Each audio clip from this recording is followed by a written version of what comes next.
Welcome to day 3 and the final day of your 51st Annual General Assembly. As we begin, we'll invite Elder Jewel Thomas to start us off in a good way on the portable mic. Good morning, everyone, and welcome. I've been listening for the last 2.5 days, and I have to say I've learned a lot. I commend you and admire you for your hard work and dedication and commitment. I see that you're committed to better lives for all First Nations people in this province. So congratulations for that. Lord, bless this gathering. Help them to open their minds, hearts, and spirits. May they receive comfort and inspiration. Bless their families at home. Bless people with chronic pain. Thank you for this day, and thank you for our blessings. God bless the children. And I have a short one here. Humankind has not woven the web of life. We are but one thread within it. Whatever we do to the web, we do to ourselves. All things are bound together. All things connect. Chief Seattle, 1854. Amen.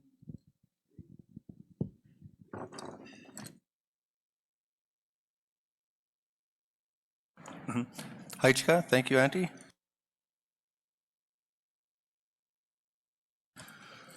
So a few housekeeping things before diving into the resolutions. Just a reminder, at the end of the day yesterday, I announced that our first order of business this morning is to go to the resolutions, which may take the first hour. At 10 o'clock, we have a hard stop for a panel discussion on the declaration, and then once that's completed, I'll manage the rest of the agenda to the best of my ability.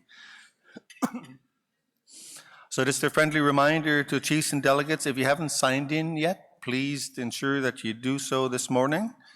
A reminder that there's going to be a private viewing consultation of the provincial legislation on the declaration at 11:30 this morning. Apparently only 3 people have pre-signed up for that. So encouraging, if you're interested in that, to sign up, because the 10 o'clock agenda item is going to be informing what that 11:30 presentation is going to be about. Also a reminder, the Assembly of First Nations session on specific claims. The forms are available. Drop them in a box out by the sign-in table out in front. And a reminder, some of you heard me announce this morning already, that there's an issue with some of the busing this morning. The staff are going to be looking into that to make sure that there is no issues at the next Chiefs Council meeting.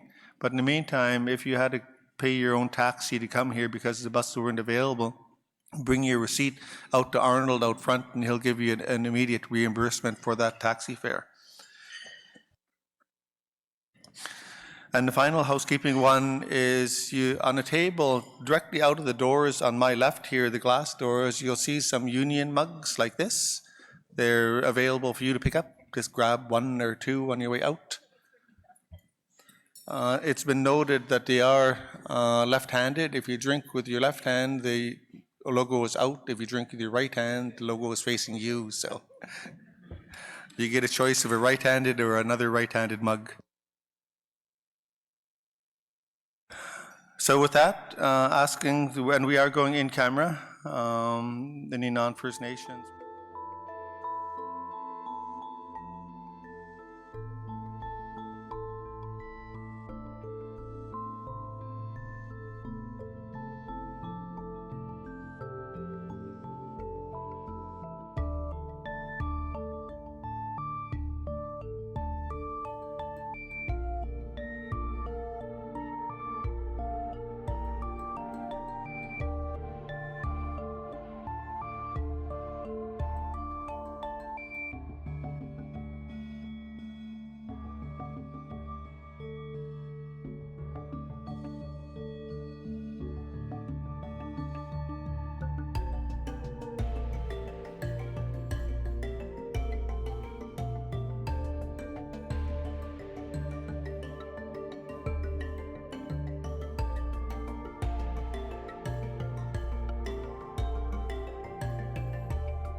Please.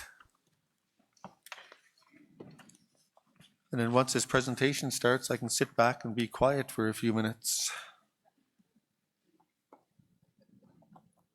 Oh, just housekeeping. It's been confirmed the shuttle bus will be here at 1:30. And should there be any issues with the shuttle, we'll have a number of prepaid taxis on standby.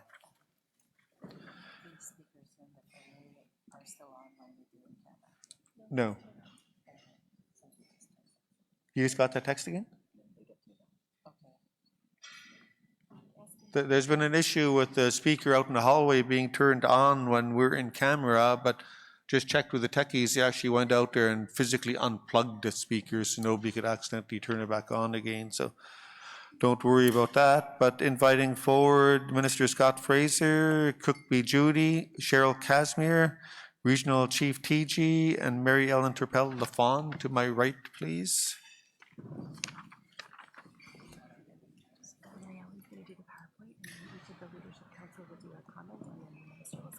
Okay. So just a reminder, this is a prelude to the closed session that's taking place at 11:30 this morning as well.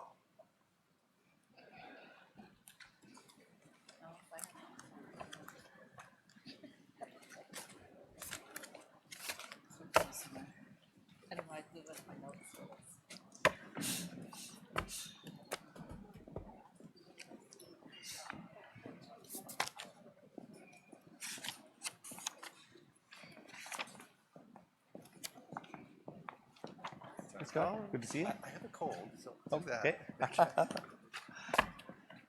do you do acclimation all the time? It's a really good thing. I want to learn how to do that.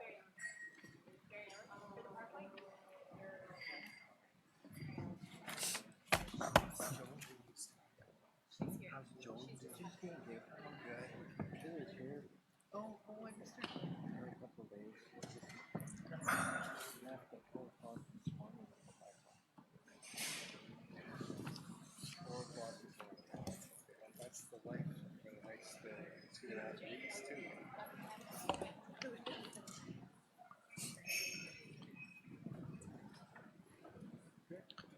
It's the last day. So chiefs and delegates, as we begin with this panel, Mary Ellen's going to take us through a PowerPoint, after which we'll have comments from each of the Leadership Council representatives and then comments by Minister Fraser after those. Sure, okay. Mic 2. Good morning, everyone. Mary Ellen Turpel-Lafon, Iquique. I'd like to first off start by thanking Musqueam people and acknowledging the territory and thanking the elder this morning for the prayer. I'm going to walk through a bit of an overview on the United Nations Declaration on the Rights of Indigenous People framework in terms of the project that's been underway to have legislation on the United Nations Declaration. First of all, just to remind everybody, or people are pretty familiar with the United Nations Declaration, but the United Nations Declaration sets out the minimum requirements, minimum standards, human rights standards for the survival and dignity of Indigenous peoples. And as we know, in the Declaration, it talks about respecting those human rights as they evolve and grow over time. And although we have the Declaration, it also references and reaches out to all of the human rights standards that are very significant. The past positions of the Union of BC Indian Chiefs, the past mandates, of course, are very strong with respect to identifying that Indigenous rights need to be understood as human rights, and that self-determination is the foundation for First Nations peoples' development and recognition in British Columbia. With respect to this process, you'll see a point on the screen that the position that for UBCIC, in terms of the technical work that's been done, is that it's title and rights holders in British Columbia, the First Nations, that are the decision makers. And that has been the position that has been put forward in terms of preparing this work and also discussing it and making decisions in the near future about whether or not it meets your expectations or not. Obviously, one of the opening positions that's important to note is unwinding the idea of UNDRIP legislation in the province of British Columbia is important because Bill 262, which was the federal bill, that Romeo Saganish introduced and went through actually 2 parliaments, and it died on the order paper when the writ was dropped, so it'll always be known as Bill 262-2019. That federal bill was extremely important and widely supported in British Columbia, but ended. The idea of legislation in British Columbia comes from a number of calls to action and mandates, and I'm just going to review them very quickly. First of all, the TRC calls to action, specifically the TRC Call 43, that called on the provincial government to fully adopt the declaration as the framework for reconciliation. And you remember TRC in all of its reports from the outset refers to the UN Declaration as the framework for reconciliation. And often when that word reconciliation is bandied about, people forget that it's about UNDRIP as the framework, meaning it's got depth, it's got meaning, and it reflects fundamental human rights and self-determination issues. In terms of the mandates, the dialogues that have happened at AGAs and for the UBCIC, there's a whole variety of mandates and resolutions that you're well familiar with. The commitment document and other actions in terms of the most important action has consistently been to have UNDRIP as the foundation of the work, including in British Columbia. There's a whole number of other recent developments in legislation that we've been talking about the last 2 days that recognize the United Nations Declaration. Yesterday, I know I spoke at length about the child welfare piece, where we put it in the federal child welfare bill.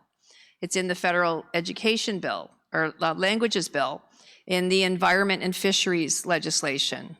And it did come into the provincial environment bill. So we have different places where it's referenced in other bills, but not the overarching complete framework of UNDRIP.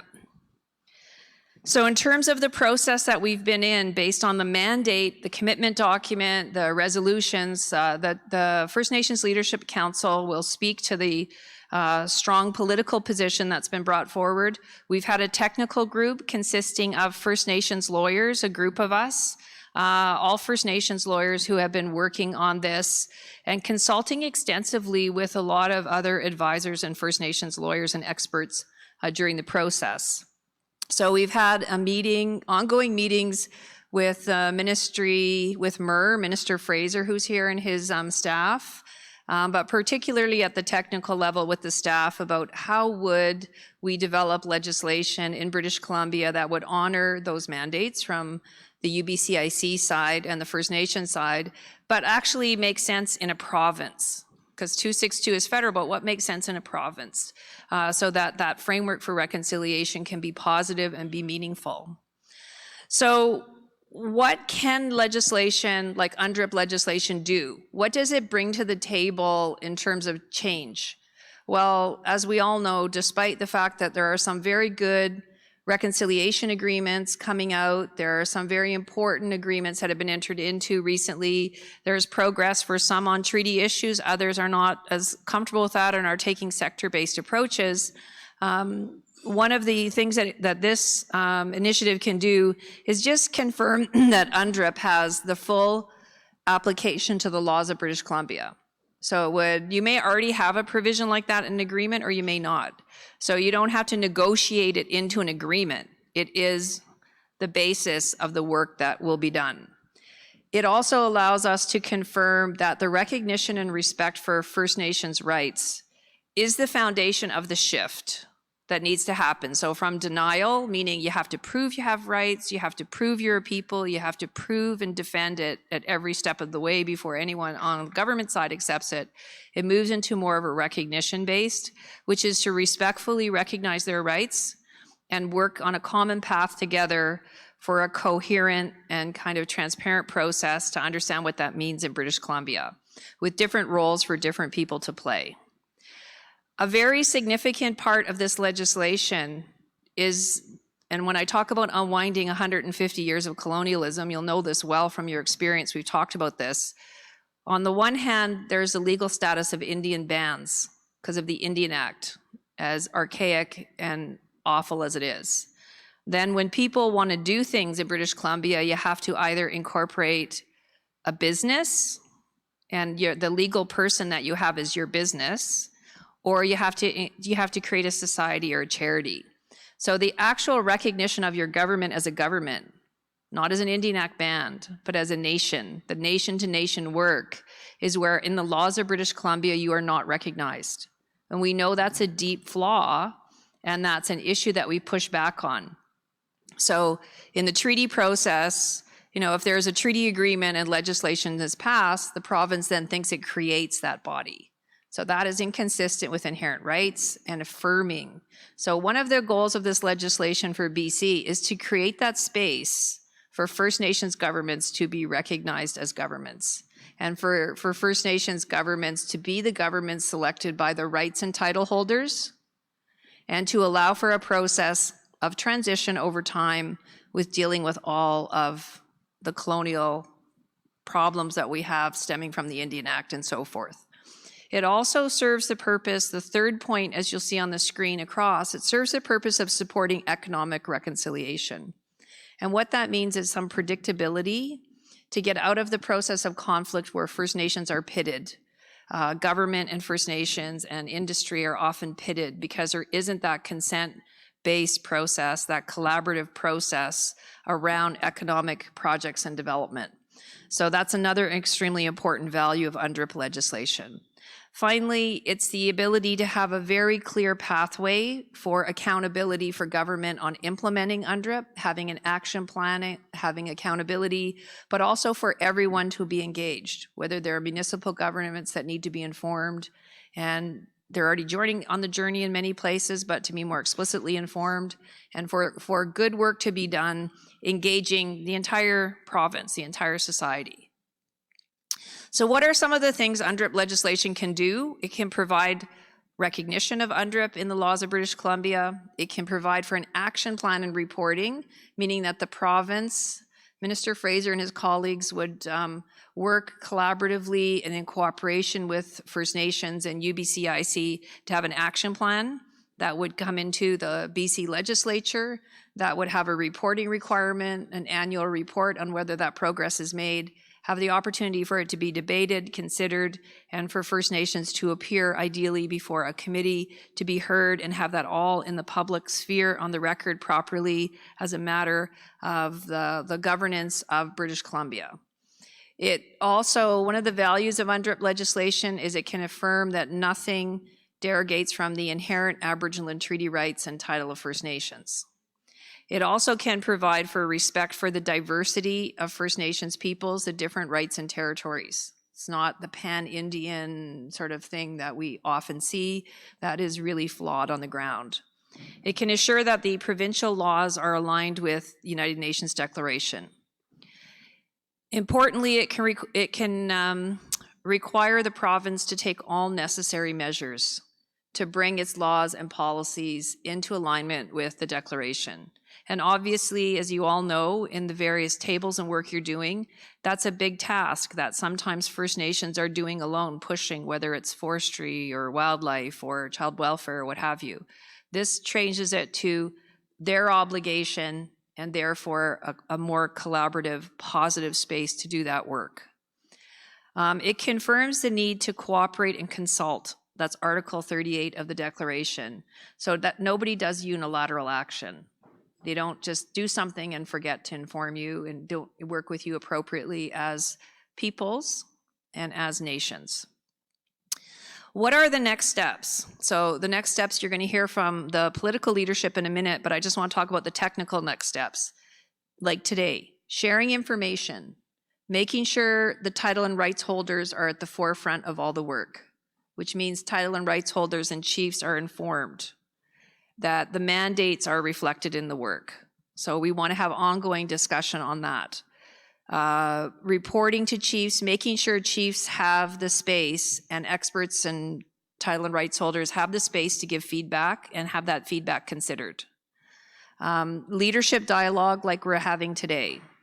There will be an ongoing outreach to business, public, civil society groups.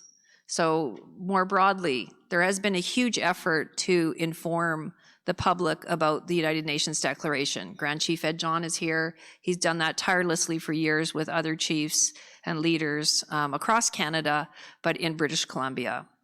to see the passage of the bill to be introduced and passed.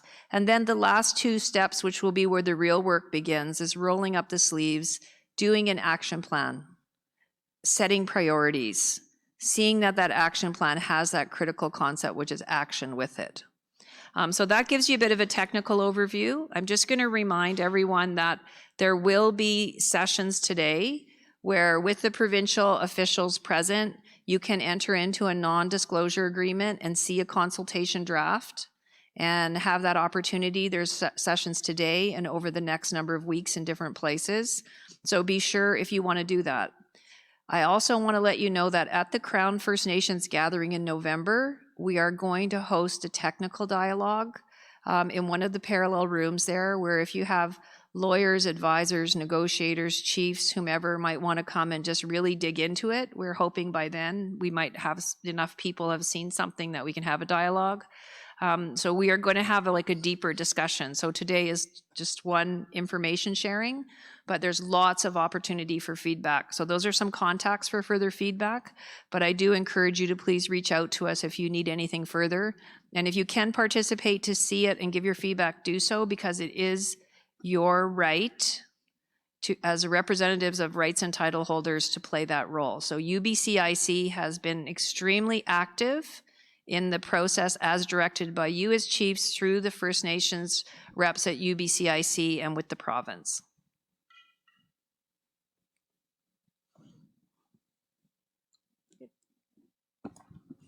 Thank you. Opening it up to the Leadership Council, starting with Mike 4.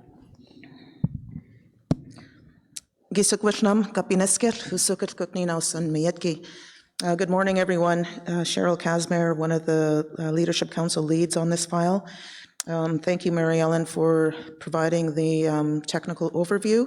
I'd also like to welcome Minister Fraser and Jessica for joining us on the panel this morning. I know that that you're very busy and also a little bit under the weather.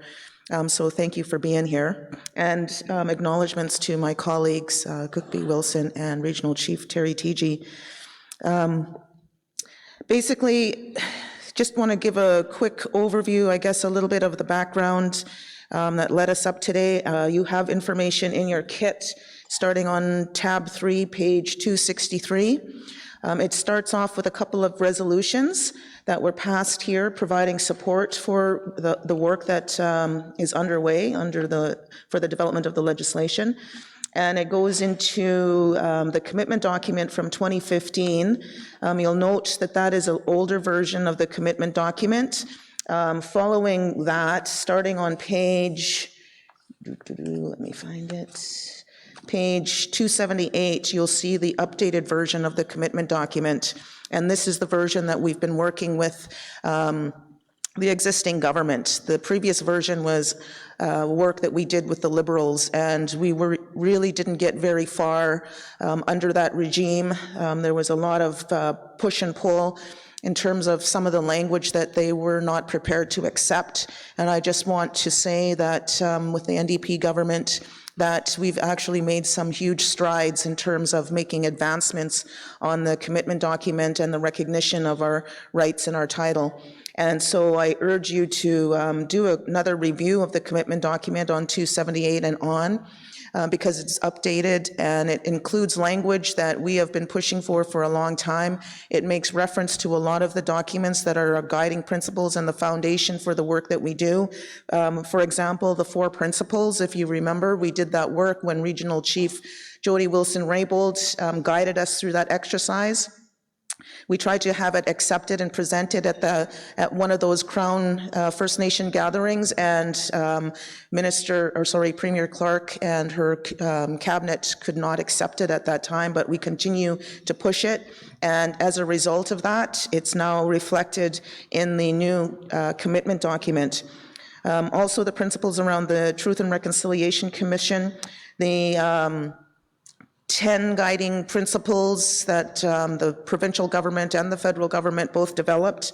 Silcoteen, the Constitution. So a lot of the work that we've been building and working on, a lot of those principles make up what this legislation looks like today. And I know that because we're under a non-disclosure, we're not able to go into detail and specifics about the legislation, but I think that Mary Ellen's report did a pretty good overview of it. And you're also invited to contact the province and ask for your own viewing, and you would have to, of course, sign a non-disclosure agreement as well. Just for your information, at the summit meeting, not next week, but the week after, we will be providing a side room for those that are interested in having a review of the legislation, but again, under an undertaking. I believe that October 24th, and I'm sure Minister Fraser will speak more to that, is the deadline for tabling of the legislation. And so that really doesn't leave us a lot of time. And I know that sometimes we always feel like that we're under pressure to get things done. It just seems to be the way it is. I would really encourage you to become familiar with all of the opportunities available to view the legislation so that we can get full support to have it passed. I think this is the first time in our collective history that we've actually had an opportunity like this. Bill 262, as you know, didn't make it, it died. The Liberal government's platform is that they will, if re-elected, that will be one of their first things, is to bring that back and work towards developing legislation on the United Nations Declaration. And that in fact, this is what they're saying, is that 262 will in fact be the floor, not the ceiling. So they're proposing that it's going to be much more than what was being presented in Romeo's bill. But we've yet to see that. We still have an election ahead of us. So we do have engagement sessions, as was mentioned, with Mary Ellen, and there are two of them that are happening today, one with the BC Federation of Labour and one with the BC Trucking and Gravel Association, I believe. Okay, well, so I will be participating with Minister in that session with the Federation of Labour for sure. Because we want to make sure that when we're going out to the public, that they are aware that this is a partnership. And we also want to be in the room to be able to hear what some of the issues and concerns may be from some of these interest groups, because they do have a lot of influence.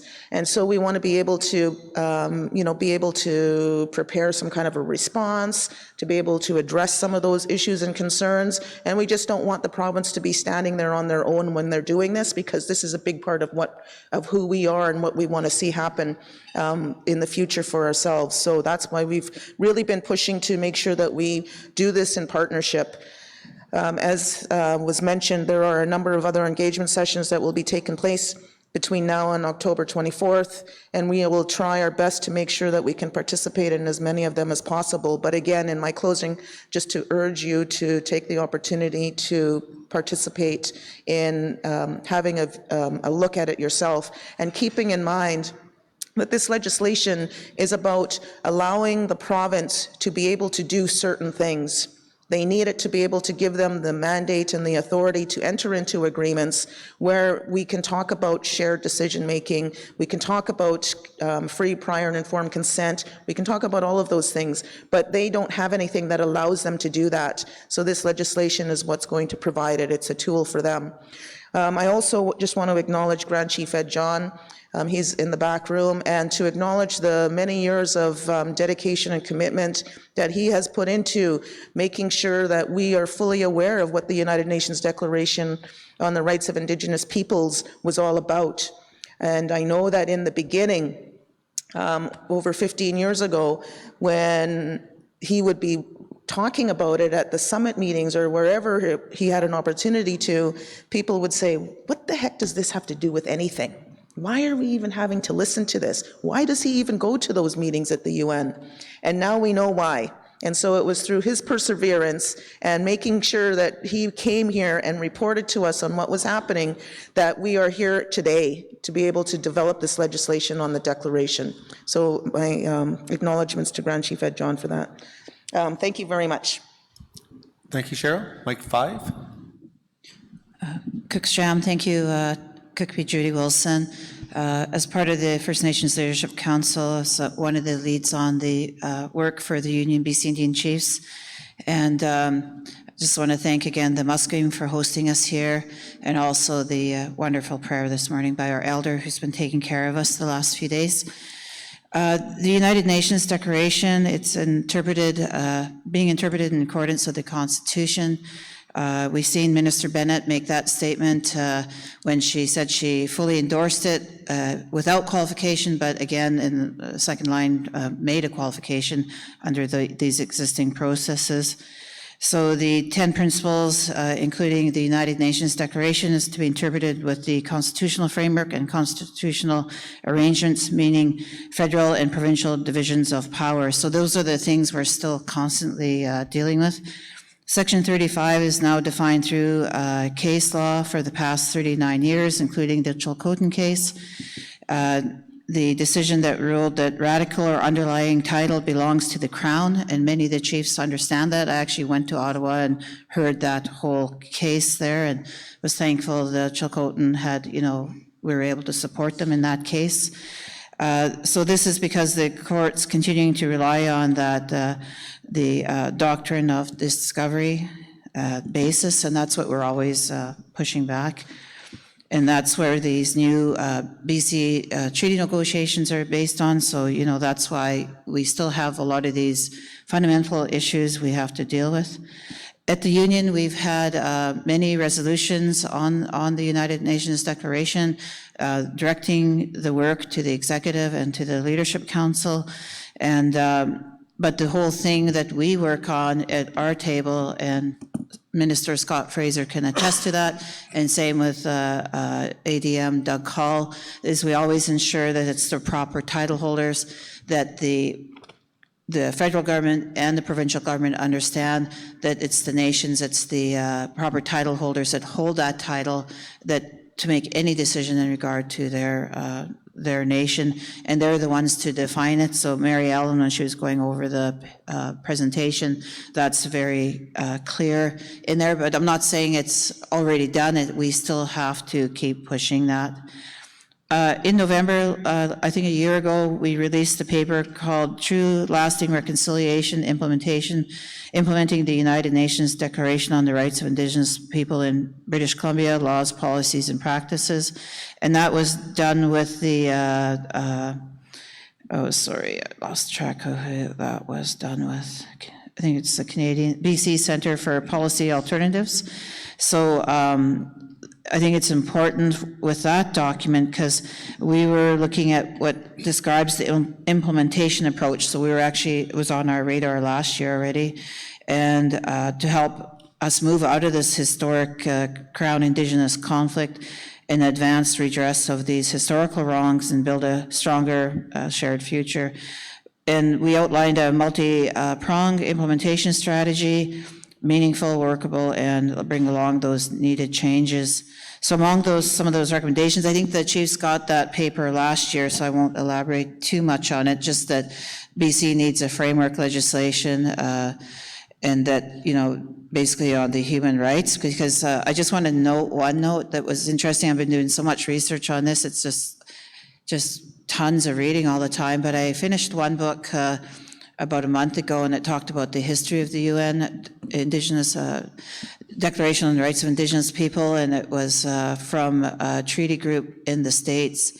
And it was actually the Indigenous people around the world that first drafted the first Declaration of Rights.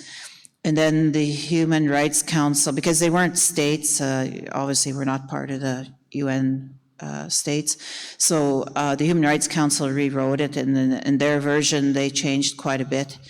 A lot wasn't intact, so if you ever want to read more history on it, the book I read had the actual declaration, the way our Indigenous people wrote it. Then it had the changes the Human Rights Council, UN Human Rights Council changed it to. And then it had the final version of what the UN Declaration looks like. And I think we have to keep that in mind as we're moving through our things to understand, you know, the resulting legislation. But so we do need mechanisms for, you know, the ongoing independent oversight and accountability to ensure the implementation of the action plan, and that will result from this legislation. And the implementation requires a focus on our Indigenous self-determination. This means the implementation will look different in different places. Efforts of governments you know, we have to define and determine Indigenous people's own priorities. That's the nation's. And the governments must be prepared to appropriately resource our Indigenous peoples in their self-determining initiatives. So we need to, you know, turn that around and make it into action. We do need something as a foundation moving forward.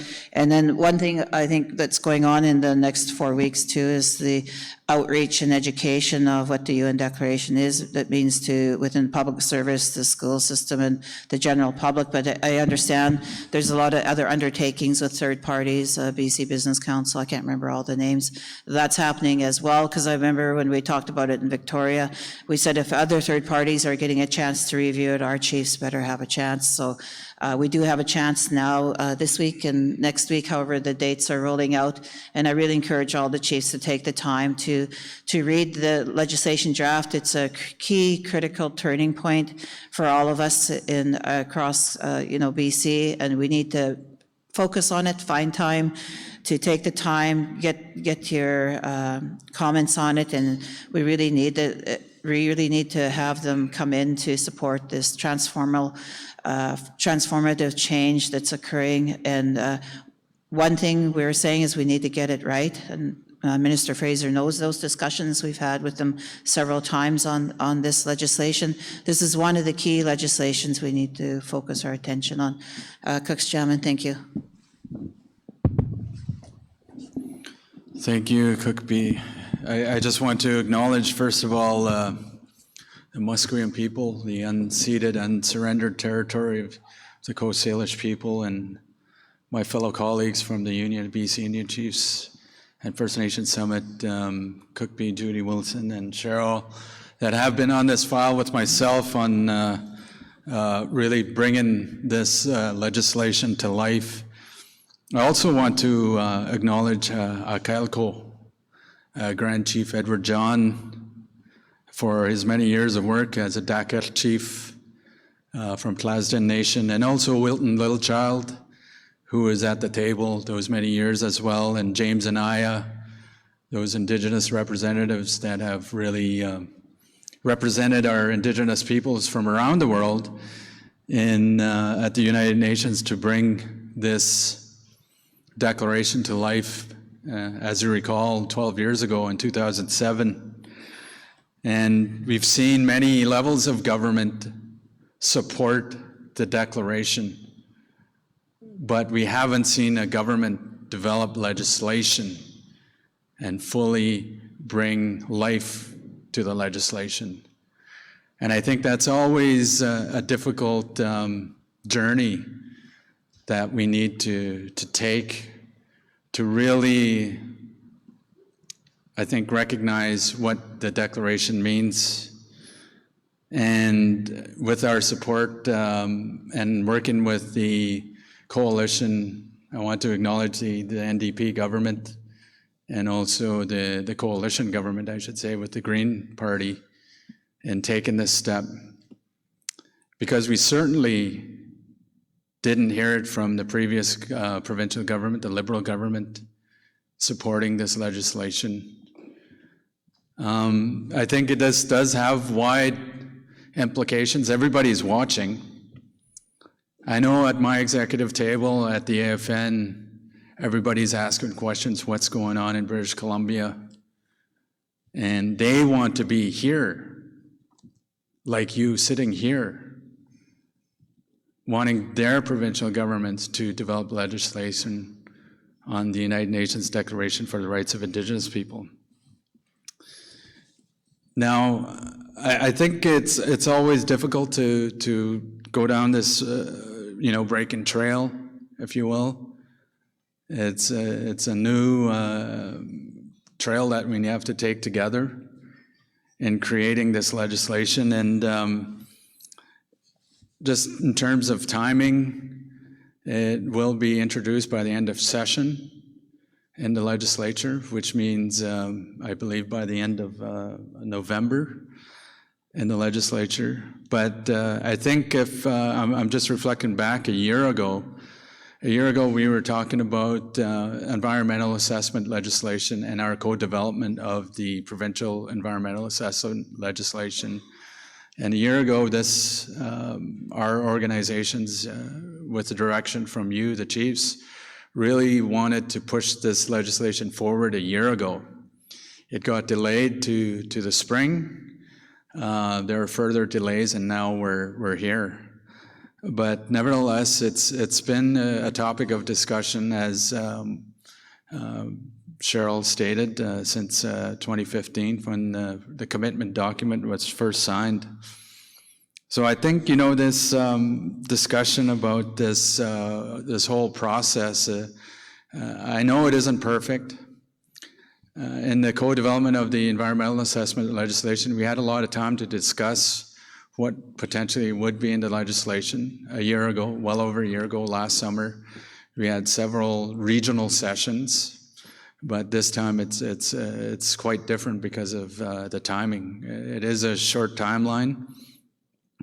And I also want to reflect on what we heard so far. We brought this up at my BCAFN AGM in this building here 2 weeks ago, and the questions that we received was, why didn't we hear about this? When are you going to communicate what's within the legislation? We are under a non-disclosure agreement, and it was the first time that, and I want to acknowledge Scott Fraser for being there as well to bring this forward, to let the chiefs know where we're at.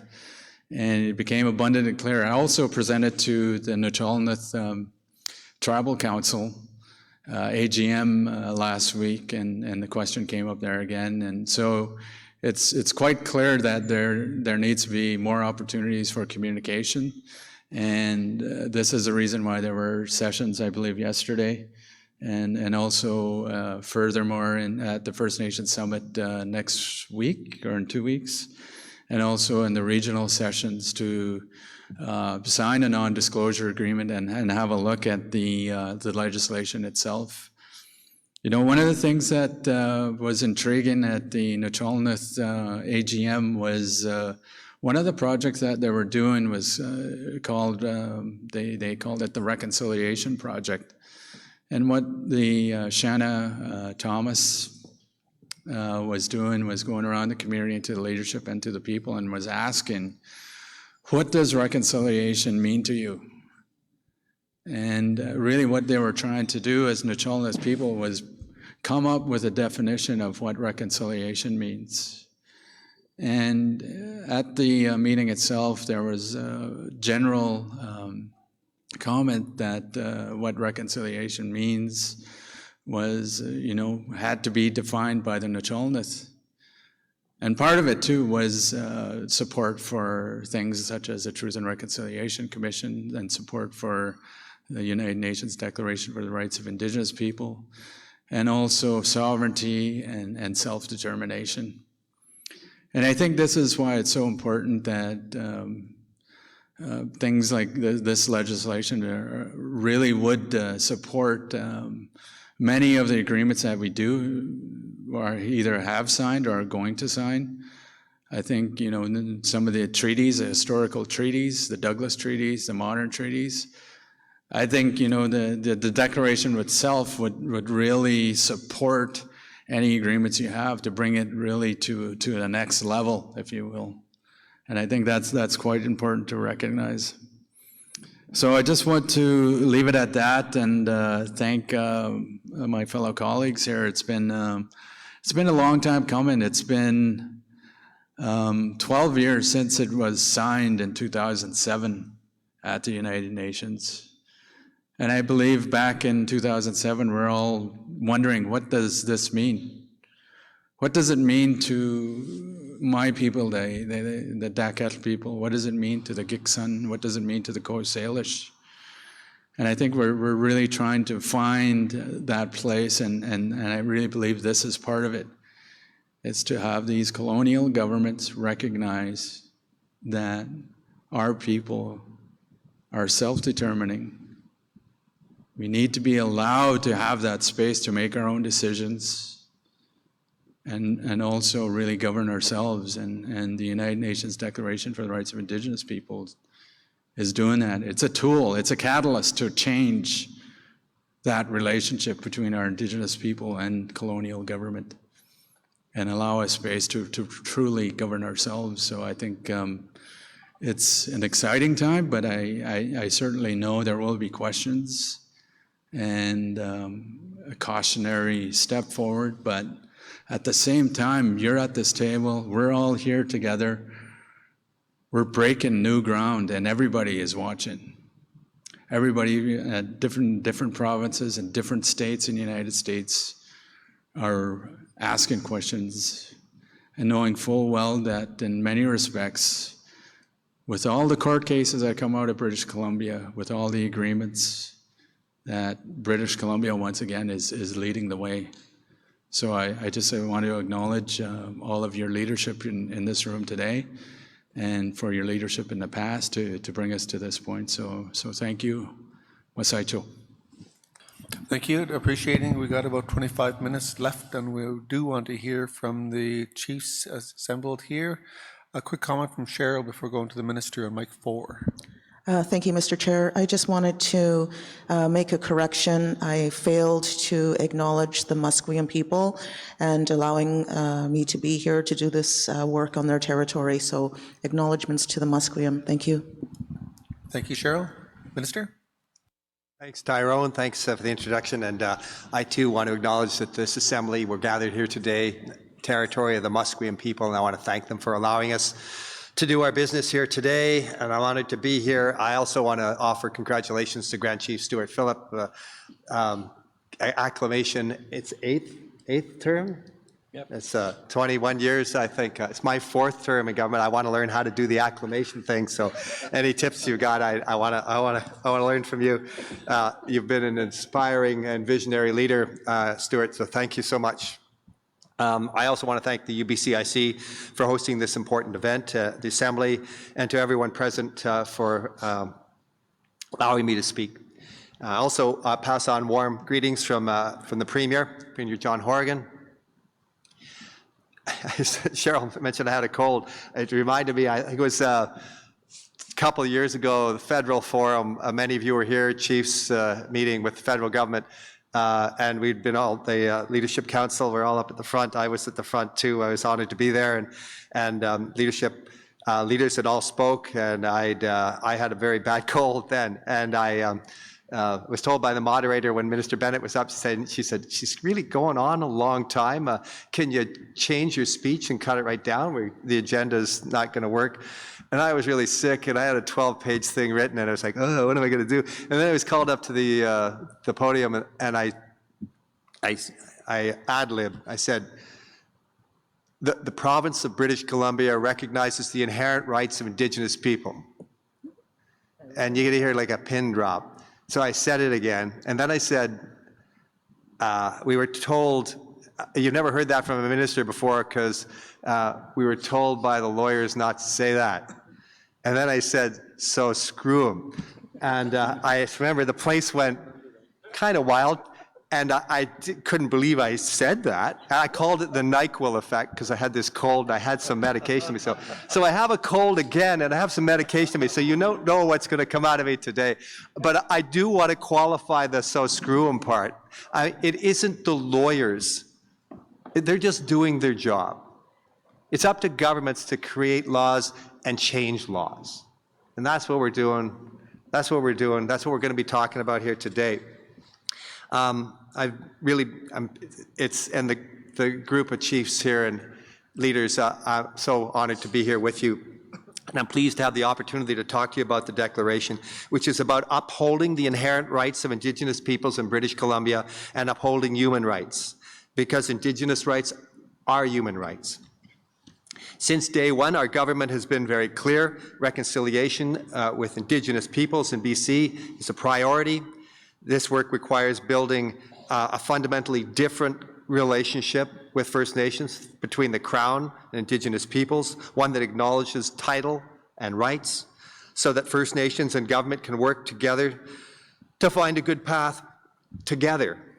This commitment applies to every minister, every ministry, and public servant in the province of British Columbia. Reconciliation must be cross-government, and it is truly a cross-government responsibility. To this end, over the past 2 years, my cabinet colleagues and I have been working with you in many areas. As you know, environmental assessment, as Terry mentioned, child welfare legislation, language revitalization, affordable housing, record amount of affordable housing for Indigenous people off reserve and on reserve, never done before, and of course sharing revenue from gaming activities that I first heard about when I got elected in 2005, and that went nowhere. And that's happening now. In August, we transferred a historic, it was $194 million to the First Nations Gaming Revenue Sharing Limited Partnership. I wanted to have the big check thing like they do on Wheel of Fortune, but they wouldn't let me do that. But I've never seen a check for $194 million, but revenue that will make an important difference on the ground in communities, in all communities in the province. It's not a transactional thing, it's needed. Those are just a few examples. And we know there's so much more to do. Since my appointment as minister, just over 2 years ago, I have heard from chiefs and community members, from the title and rights holders, about the need to implement the Declaration. And we have seen many resolutions passed, as have been mentioned here, by assemblies like this one over the years now. I remember in 2007 when Canada wasn't signing, and one of 4 nations, I think, at the time in the world out of 150 odd that would not sign, and I was urging my counterpart then, I was the critic, the minister was Minister de Jong, the Liberal minister, and urging him to, like, we need to get this signed, we need to get Harper to sign it, and he said, it's not our issue, it's a federal issue. So there's been a lot of discussion on the need to implement the Declaration since then, and these gatherings have been a forum to actually push this forward. At this point in time, I'd also like to acknowledge Grand Chief Ed John for the work he did. We wouldn't be here talking about this in this important piece of fundamental change to the Crown-Indigenous relationship if it wasn't for people like Grand Chief Ed John. And now today, I think we have the right conditions, I think we have the right momentum and the shared political will to do it. Our government is responding to your call. The legislation, which we expect to be introduced in a month or so, will be a crucial step to upholding human rights and Indigenous rights in BC. I know there's expectation to get this done in the spring. I apologize for that. I'm committed. This is happening this fall, to moving forward with meaningful and principled reconciliation. And I know there'll be an opportunity, as already mentioned, for you to take a look at the legislation either later today or at some of the upcoming forums. The Leadership Council made it clear that nation leadership expects to see this draft. I know Cook B. Christian mentioned that at the Assembly the other day, so did Judith Sayers. And the government is listening. It is right that proper title and rights holders are consulted directly. And we cannot succeed in doing this. It's not being done anywhere else, if not for you and not with you. Your support will be critical as we introduce and try to get this legislation passed, like within that, where this legislature only sits in October and November, so it's happening now. Now, I humbly ask for all of your support on this. And please know this, that when we introduce the legislation, it will be an important step, but it won't be the end of the shared work. As you heard, the legislation will require us to develop an action plan together. I emphasize together. We will ensure opportunities for consultation and collaboration with you, the proper holders of the rights in British Columbia. Because our government knows the importance of relationships in achieving meaningful reconciliation. That is why I make sure to come to the assemblies like these, I have been doing that for almost 15 years. Relationships have to be ongoing. My leaders, John Horgan, the Premier, when he was not the Premier, before that, Adrian Dix, before that, Carol James, agreed that they would not switch portfolios, that this was different. This was not just a portfolio, it was about building relationship, trust, and all the things we need to do to work together. And I think over the years, I'm hoping over the years you have seen my commitment to that, while I was opposition critic and now as a member of cabinet. So many have called for many years for this declaration to be implemented, and we are responding to your efforts. Today, we are finally going to make this a reality, bringing all provincial laws into harmony with the UN Declaration. We're going to do that. It won't happen overnight. We all know that, but the commitment is there. It will be a process that will happen over time in collaboration and in consultation, as the declaration itself calls for. But this legislation will create a fundamental shift towards relations grounded in Section 35 of the Constitution, rights that the courts have constantly upheld and told governments to uphold, inherent rights, fundamental human rights. What is proposed in the legislation will not be a magic bullet, but it is a necessary step in the direction that we need to go. This legislation has been a long time coming. It is a monumental piece of legislation and absolutely essential. I was told early on in the Interior with meetings with the Caris County that I needed to do constructive damage to the status quo, and I consider this doing constructive damage to the status quo and getting us away from things, as Cookby said earlier, Cookby Wilson said earlier, the things like the doctrine of discovery. And I will say again that your support is crucial and critical for us to make this work. Thanks for taking the time to listen to me. Kleko, kleko. Thank you, Minister. Opening our questions and comments, starting mic 11. Uklasish Sicha Istakshit Tlaokwit.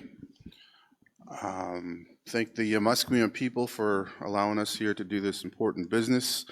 And I also like to thank the union for all your support towards my cousin, Hayu Quishmeek, David Dennis, in his recovery.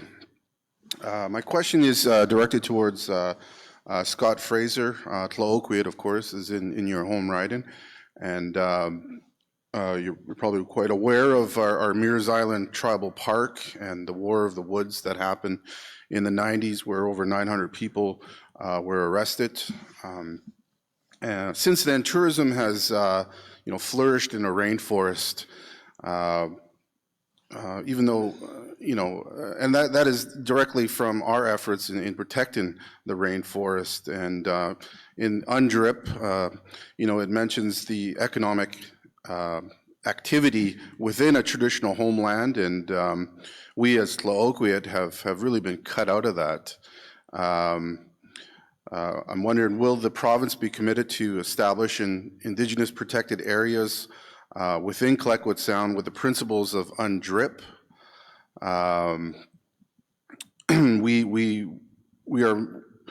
We haven't been getting much success with the province or the feds on creating solutions, but what we have created was a local Tribal Parks Allies program where we're collecting a fee from businesses, an ecosystem service fee. Those who benefit from a healthy ecosystem share in that, in those revenues, and I believe it's $230 million in Tofino that has been collected last year in tourism.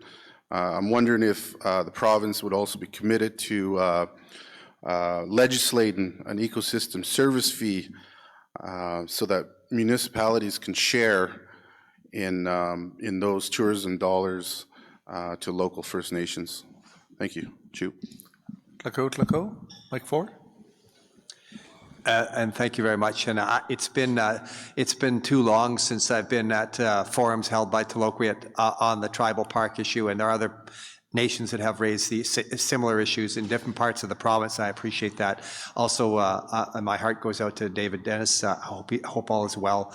And on that time, I missed that. I just heard yesterday that about his health issues, and with respect, Isaac, I offer my best wishes there too.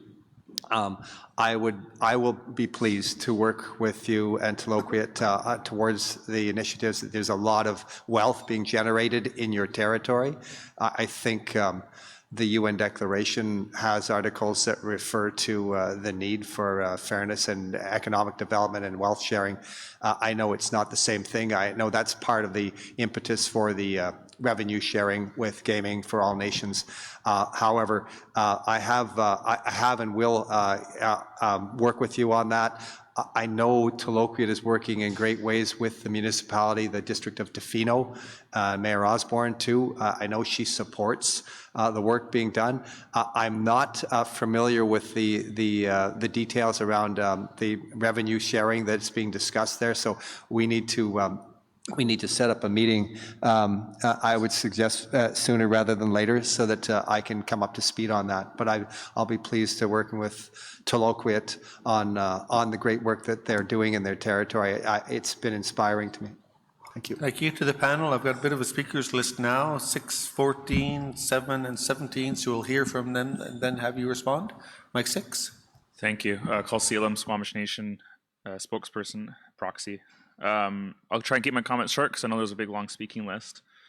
I'm very excited by the work that has gone on this, and I know that through numerous resolutions here, both for the federal legislation as well as the work towards this provincial legislation, has been advancing quite consistently. And although I was recently elected, and I know some of this work started before I was even on council, going back many years, I think that this is a watershed moment for First Nations, and I'm really thinking about people like myself as a younger leader with so many esteemed leaders in this room who have been on this fight for so long and have trailblazed. And I'm actually really thinking about my great-grandfather, Andy Paul, and the work that he did with the Allied tribes back in the early 20s, through the 30s and 40s with the Brotherhood, and how our leaders back then were arguing these things and fighting for these things. And this continuation of leadership by successive generations is getting us to this point.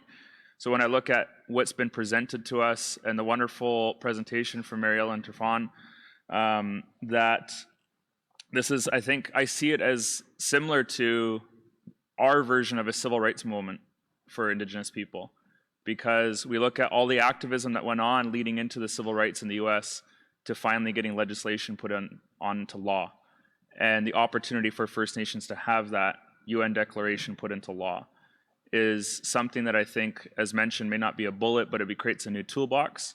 And I'm excited, you know, as a leader of the Squamish Nation, to be able to use that toolbox.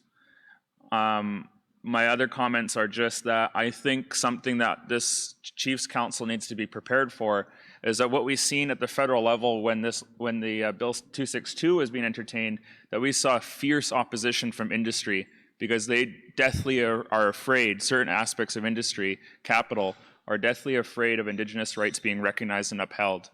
And they lobbied quite fiercely against the federal government to kill that bill.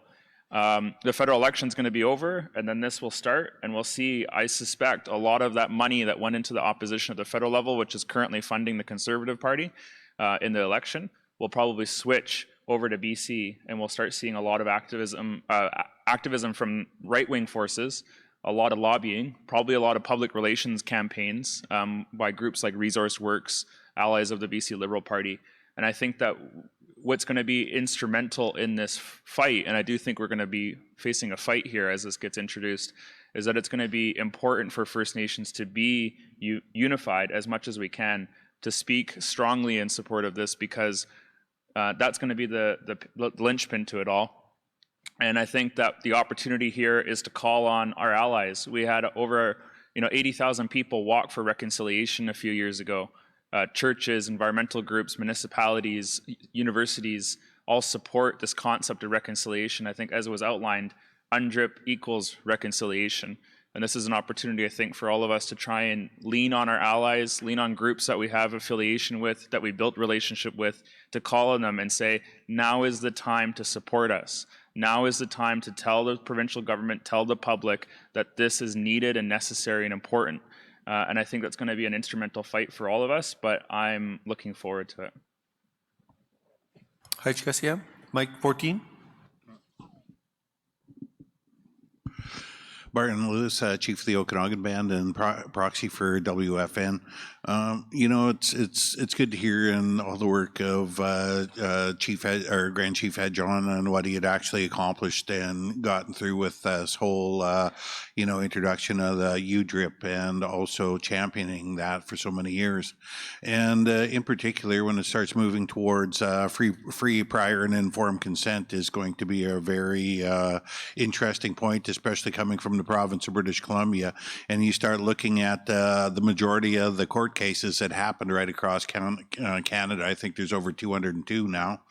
And the majority of them that actually originate from this province. And you look at a majority of these court cases, and and some of them are quite good. When you look at the most recent ones that were mentioned earlier on about Clyde River and Clyde River Supreme Court decision that came out of Nunavut, but also how it was actually upheld in another decision as Trans Mountain, and it talked about that governments just cannot look at environmental impacts, but must determine what the actual impacts are to Aboriginal rights. And what that court decision done is moved us through from the threshold of consultation and accommodation to basically moving into the age of damages. And this is something that the provincial authorities need to really clearly understand. And especially about the use of Section 92 powers, where Section 92 power has been defined under those very same decisions as being a power that may infringe upon an Aboriginal right, but that infringement must be justified. And no way does it allow for Section 92 to be used for the extinguishment of an Aboriginal right. But when you actually look at the extinguishment in species across the province of British Columbia and across Canada, the majority of the times when this extinguishments, or I should say the extinctions that have happened, have been under the use of Section 92 powers that provinces say that they have jurisdiction over resource development and management. So when you look at it from that perspective, the provinces have been at the lead of extinguishing Aboriginal rights when they do not have the constitutional authority to do so. And these questions are going to be coming up. And when we start talking about free and prior informed consent, I think these are some of the considerations that must be undertaken and under the underpinnings of that support from the Supreme Court of Canada. And when we're talking about crossing the threshold of damages, I hope the province of British Columbia is really listening to that point, because you look at what's happening now with coho being listed in the Fraser, mountain caribou being listed over in the south central regions of this province, and this is just other examples of examples of where the provinces have used or misused Section 94 that's led to the basically the extinction of subpopulations, which amounts to the extinguishment of an Aboriginal right. So these are some of the discussions that you're going to have with us in the near future, and I think that's some of the things that we must come from an understanding. And we're not talking about a few $100,000. What amounts to is tens of millions of dollars once you start to qualify and quantify those rights. And there must be an understanding by the province that they must start looking at nature and as natural capital. It does have values that can be qualified and quantified, and this needs to be taken into consideration whenever there's negotiations for such things as resource development or any other activity into the future. And this is something that must be clearly understood. Thank you. Lieutenant Chief, mic 7. Travis Hall, Celtic Tribal Council. Also, I forgot to mention to thank the Musqueam people for allowing us to do this work. I had the fortune of being at the Union of BC Municipalities as a rep for the Director Regional District Office for our area, and also witness the discussions and invite Grand Chief Stuart Phillips to a discussion there as well. And I had the fortune as well as of being a chair on a panel of discussion with regards to reconciliation moving forward. So it's really an honor to witness the work that's being spread along the municipalities and regional districts about the message. about the need to work together on this, and it was presented in a very, very respectful way to also recognize the diversity of BC, and each of the nations have their different needs being assessed, and trying to work together to work on finding solutions for that. So I just wanted to share that and to say that, I'm glad that you're taking this message forward in a positive way with people who need to hear it while it's Gassica. Thank you. Mike 17. Why is quisten killoch chin kintel mimil tisp tali kin limt yati skult alai tem huloch yati skeluch. I guess I want to raise an issue around the first time ever comments around the recognition of Aboriginal rights. As we all know, British Columbia was not allowed to enter into the confederacy of the colony called Canada until 1871. And that was because of the outstanding land and Indian title and rights issues that needed to be embedded in the way forward. The British Columbia colony, or the residents, had to agree to honor and recognize those pre-existing agreements of the Crown. So I would just say that it's about time that some of those legal obligations are being considered by those who are enjoying the benefits within our territories. So I just want to make that comment that, this is not the first time that I think the work is good work, and I think that, the discussion about reconciliation is not having that such a short-term memory. All of the conversations that we've had leading up to this point in time around trying to have our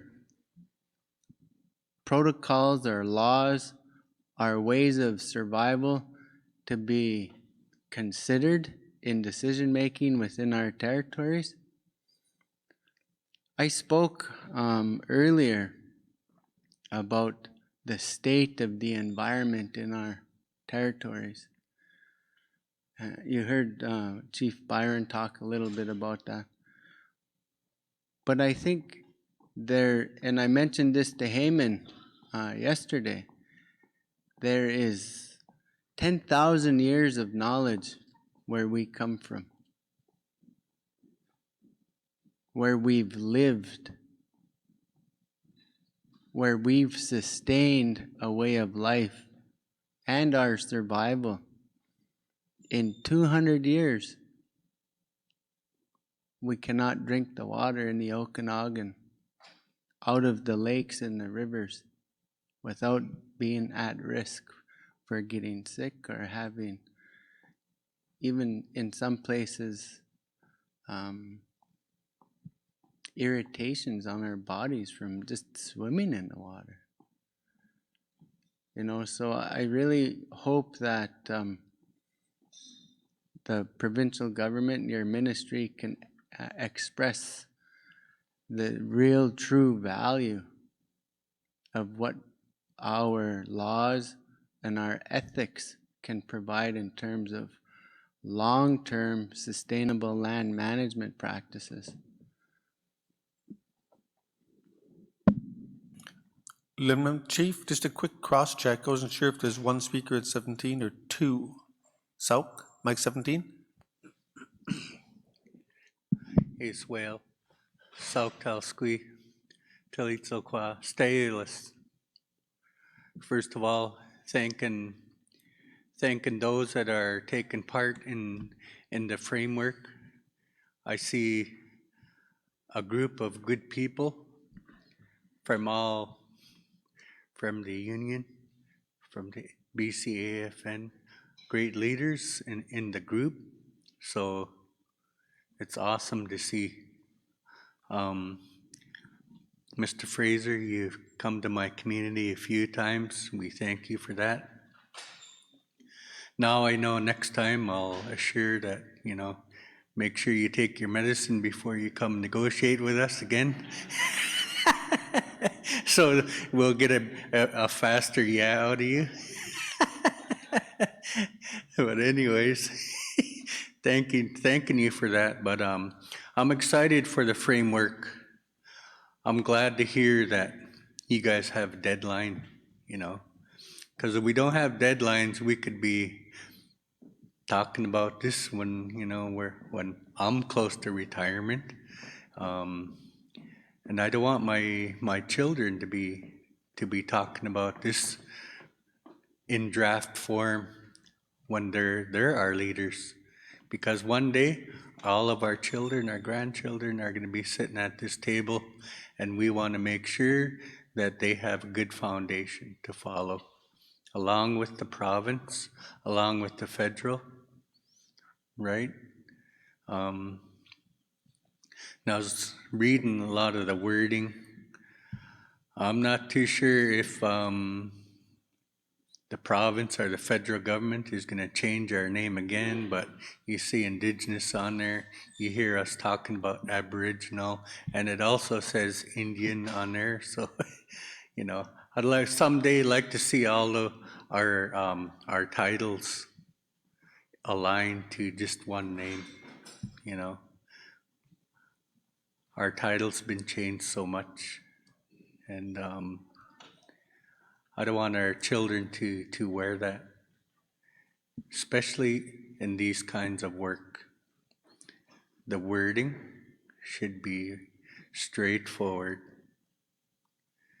so that our children don't run into red tape, with the future of the province, future the federal government.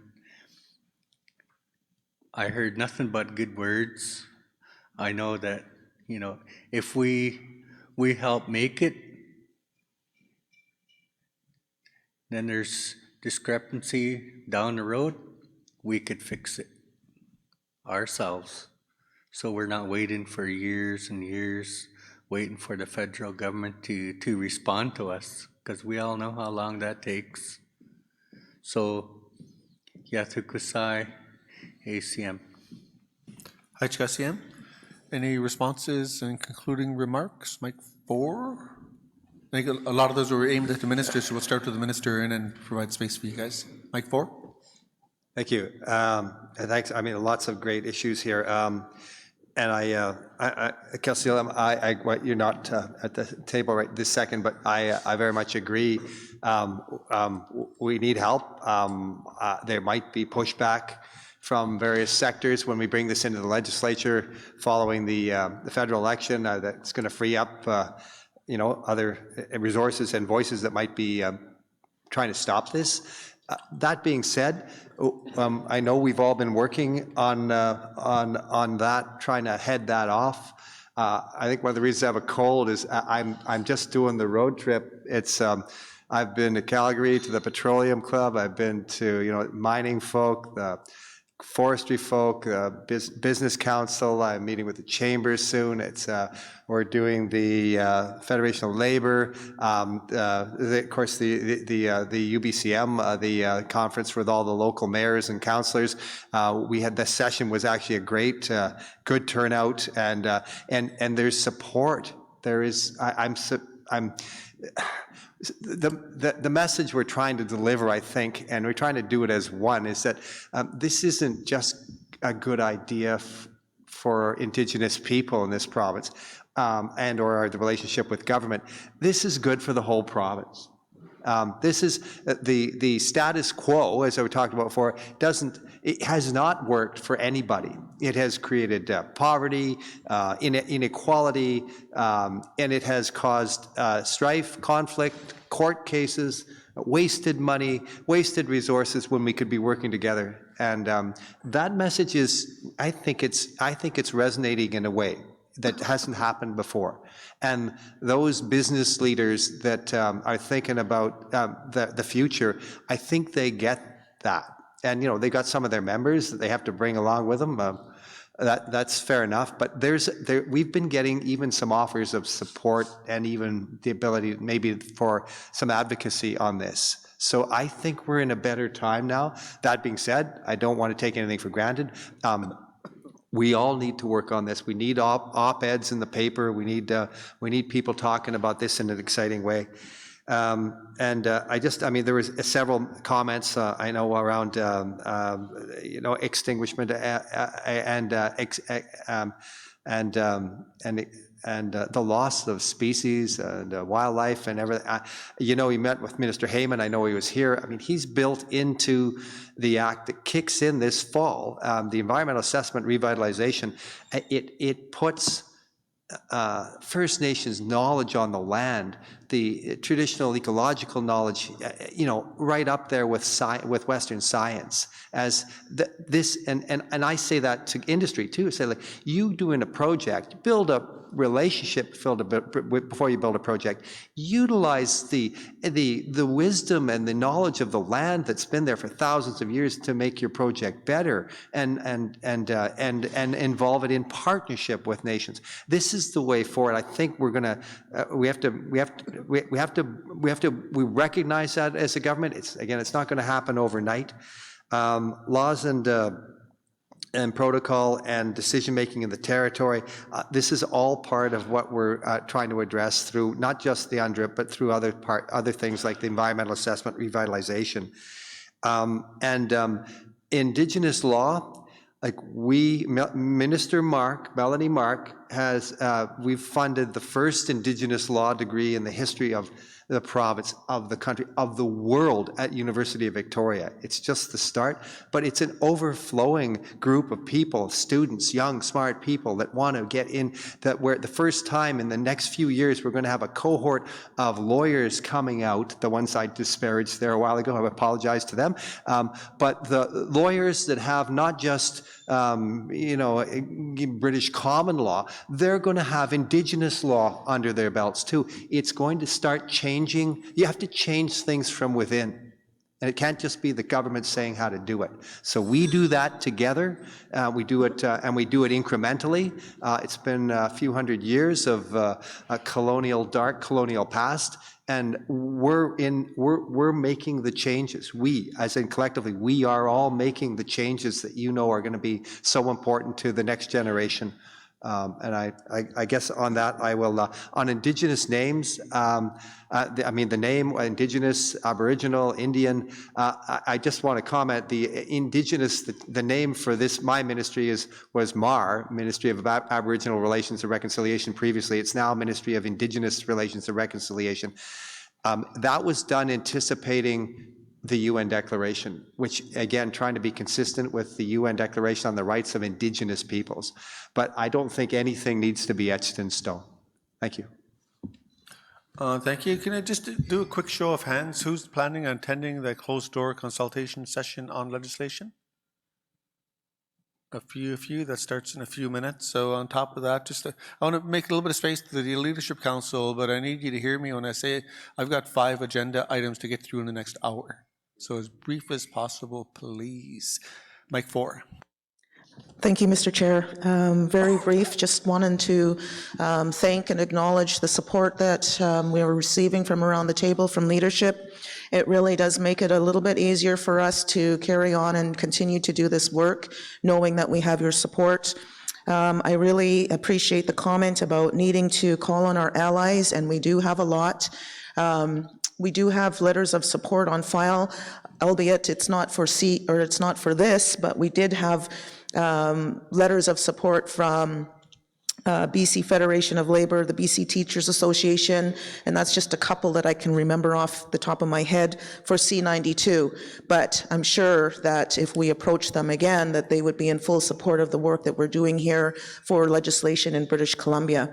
And I also urge each and every one of us in our respective communities, in our our territories to also reach out and talk to our allies in our own backyard to make sure that we have support from them as well. So thank you very much. Thank you. Mike 5. Just want to thank Mary Ellen for the PowerPoint presentation. I thought she was going to get more questions than that. And I'd like to really encourage the chiefs to please sign up for the non-disclosure and to attend the draft presentation. Things are going to move really quickly over the next I think it was 4 weeks we were given. So it's really incumbent that you at least take one of those opportunities, find out where the schedule is at for the different upcoming meetings to review that UN declaration. It's not like you can take a copy, go home and read it. You need to go to that session to get the full benefit of it. And then I believe, correct me if I'm wrong, Mary Ellen, you said if you had any questions, they could reach you, or is that the last presentation? I'll get my presentations all mixed up. But anyway, if you have a burning question, I know you're going to need to reach out to somebody. Mary Ellen and Cheryl offered up ourselves as well for any questions, but if it's technical or legal, I think Mary Ellen would have to be reached. There's got to be a process to it, so please sign up and review it. This is our opportunity, and we need to take it the responsibility and educating ourselves on what the draft looks like and any points in it. So that's all I wanted to say. Thank you. Okay. Thank you. I think all the good words heard today and in this session, I'm reminded of last winter at the Assembly of First Nations Executive took a lobbying effort to get the federal bills passed, and there was 3. There was the languages, child welfare, and Romeo Sagadish Bill 262.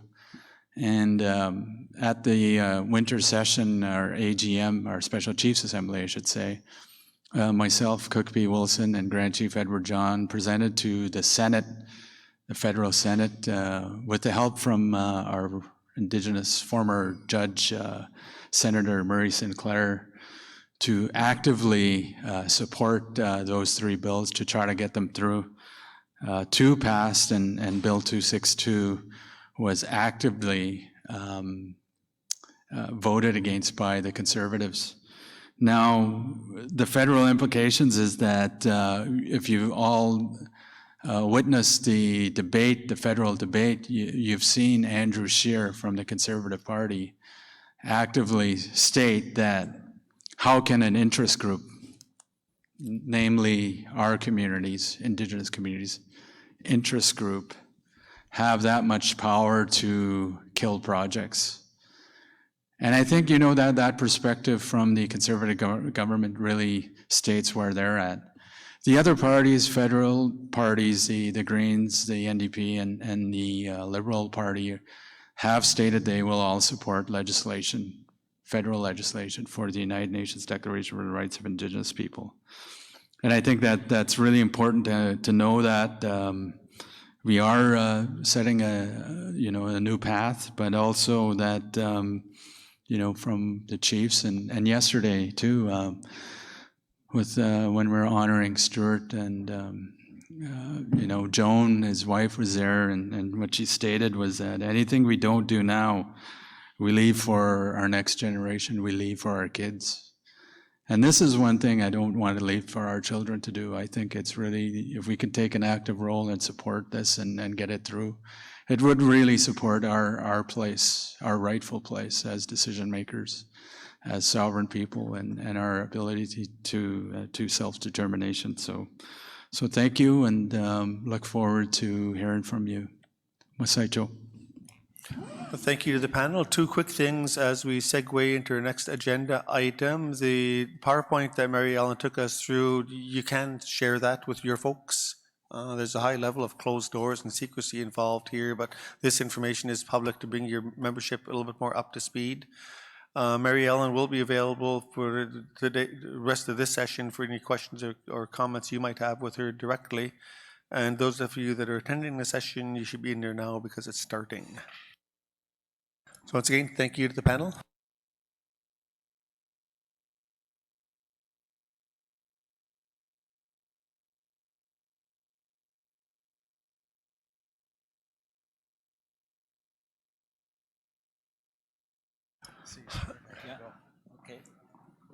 Okay, take care.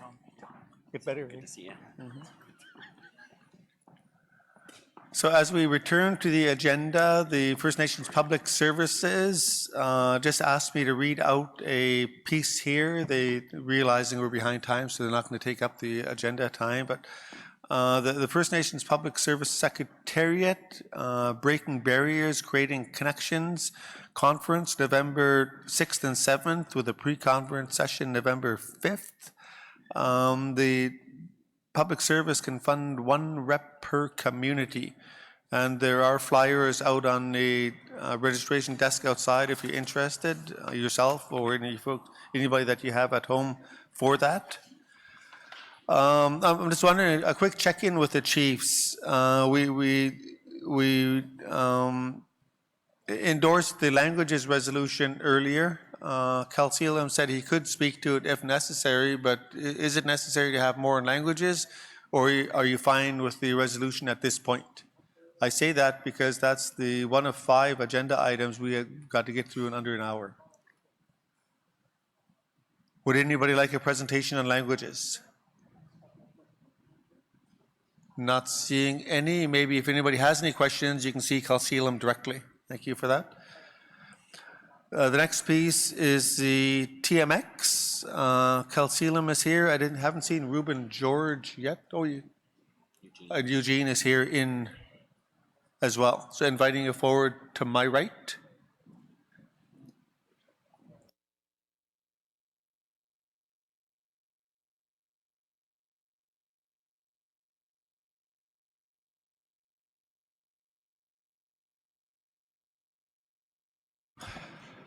And we maybe only have about 15 minutes or so on this. Okay. Mike 4. Good morning, everybody.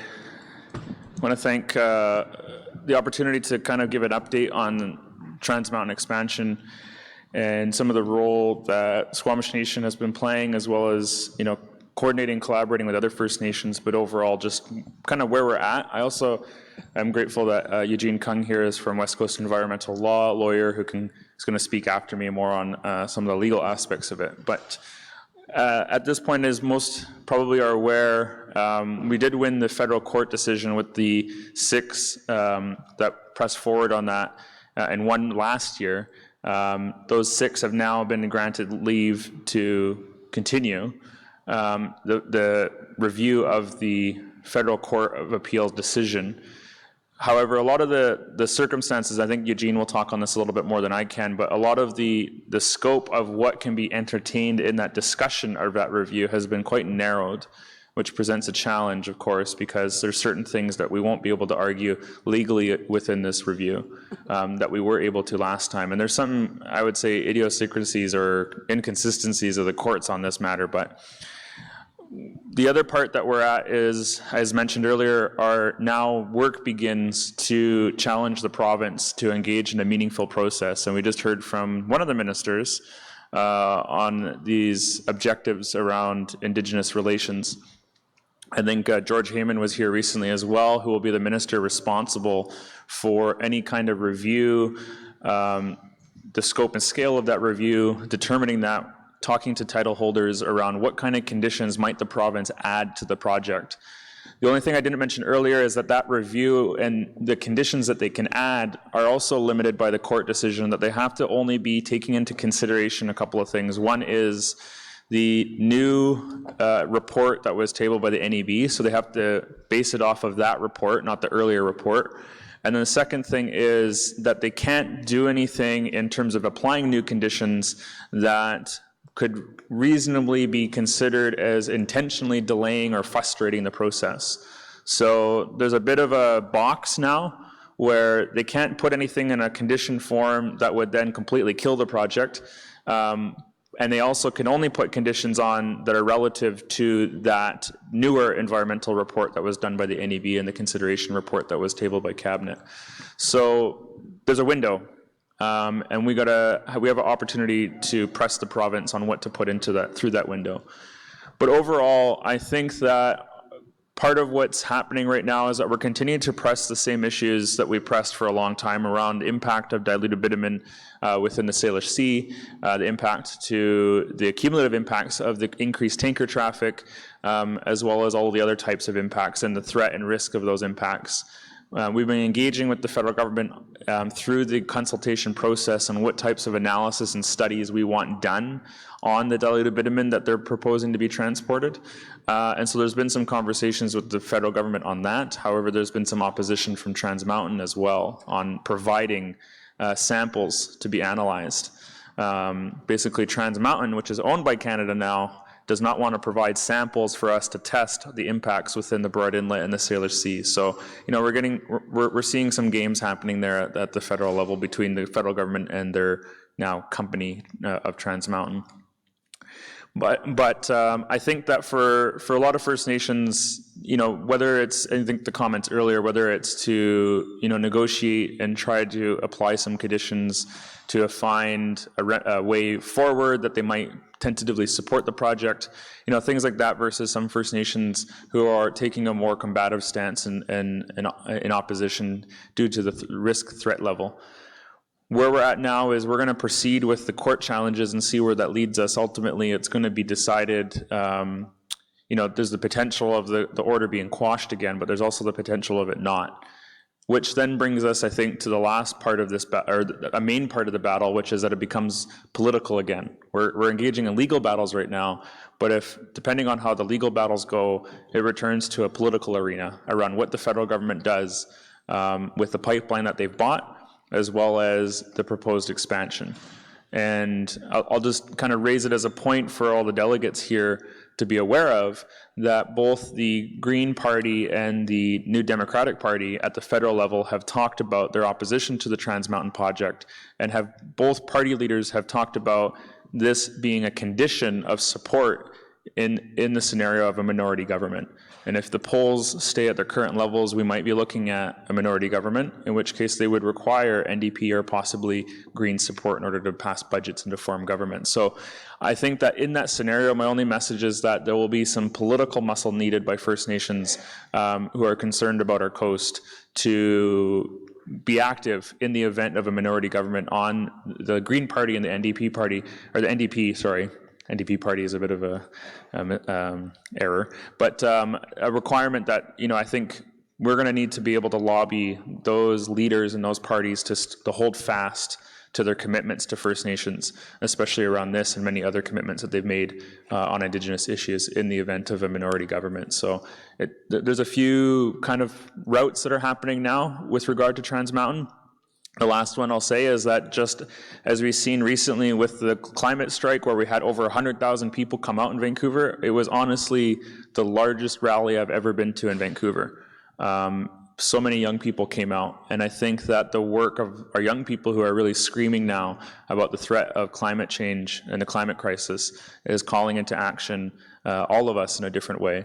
And I think that the last part of this conversation around Trans Mountain is really going to be the economic viability of it. How much is the federal government willing to sink into a project that is not going to pay back? Is it going to be 9 billion? Is it going to be 12 billion? Is it going to be 20 billion? 40? 60? At what point are they going to actually stop and say this is too much? And the longer the project takes to actually get completed, the more that oil prices fluctuate because of the changing landscape of the economy of renewable energies, things like that, this project starts to look less and less attainable. And I think that that's the last part of this kind of conversation about, even if the project happens, is just the economics of it, and whether the Canadian public actually will support a government taking out so much of their money to support a private kind of corporate interest here. So I think that's trying to summarize very quickly, because I don't want to be respectful of our limited time, but I hope that's helpful. And again, if anybody has any questions, happy to answer on this, and happy to work with other First Nations who are supportive of the Squamish Nation and other nations who are taking a stance to protect our coast. Mike 5. Thank you. Thanks, Kelsey Lanelza, for the summary. I'm not going to add a whole lot more. I want to thank the Musqueam people for allowing us to be here and to do this important work. Just very briefly, just to highlight some of the opportunities that are now on the forum. So, following the Squamish case, and we heard from Minister Heyman, we've heard from other ministers that they are and will be consulting nations on the conditions and how they can improve those conditions or strengthen those conditions to improve the protection of areas that are within provincial jurisdiction. I know that the motion was passed earlier today, and the connection, for example, to salmon is very obvious. So we're just really encouraging folks to think about that. I can also say that there has been quite a lot of work on potential draft conditions, ways to improve the BC certificate that are squarely within provincial jurisdiction, that fall within the constraints that Kalsila mentioned around really the state that we're in currently, which is the inability to adequately deal with oil spills should they happen. And so I welcome any requests to kind of to look at those, to share those, to talk through them. There's been a lot of work that's gone into making sure that those kind of fit within that window that Kalsila mentioned. On the the Federal Court of Appeal case, as was already mentioned, 6 of the 12 applicants for leave were granted leave. They were the original 6 nations who were in the last round at the Federal Court of Appeal. I won't go too deep into the procedural roller coaster that's happening right now, but just to know that it is moving forward. It is moving forward relatively quickly. The hearing has been scheduled for the last week in December. And we will see how that moves forward. As Kalsila mentioned, the judge took a very unprecedented or very rare move of issuing reasons with the leave application and also limiting what can be argued at the case. But it will be focused on consultation and consultation efforts between August 30th of last year and June 18th when it was approved. There are still lots of fruitful grounds for appeal there, and some quite shocking stories actually that you'll be hearing about, I'm sure, in the media. In terms of construction, you're probably hearing a lot of rumblings around things getting started or stockpiles getting stocked. The reality is that most of the route still doesn't have a final route approval. The new NEB, the Canadian Energy Regulator, is holding those specific route hearings. There have been almost 100 statements of opposition from landowners and First Nations that require them to have specific route hearings. That's not about necessarily whether the project is going to be approved or not. That's already happened, but what is the specific route? And so there's a lot of process that goes with that, and the potential that the route will actually change, which causes further delay and uncertainty. And then the last piece Kalsila mentioned that I just want to really put a point on is this question of the project cost and project economics. We hear a lot from the governing party around using, for example, the revenues to plant trees.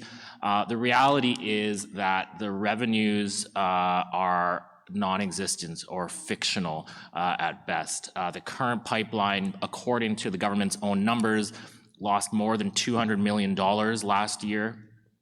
The expansion is no guarantee to pay off, especially since we don't even know the full number for construction. It's likely north of $10 billion.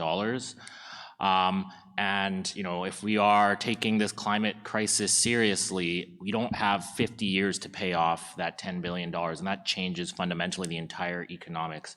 And so, I think anyone who's looking at this from that perspective will quickly realize that, and that the idea of revenues and profits funding anything in terms of transition or tree planting is really politics and politicking. Kalsila mentioned that this might move into that arena. It's always been very much political, much more than legal, but certainly the legal tools are being used and they will play out. just in the interest of time, I'll stop there, but happy to answer any questions. Thank you. Opening up any questions and comments?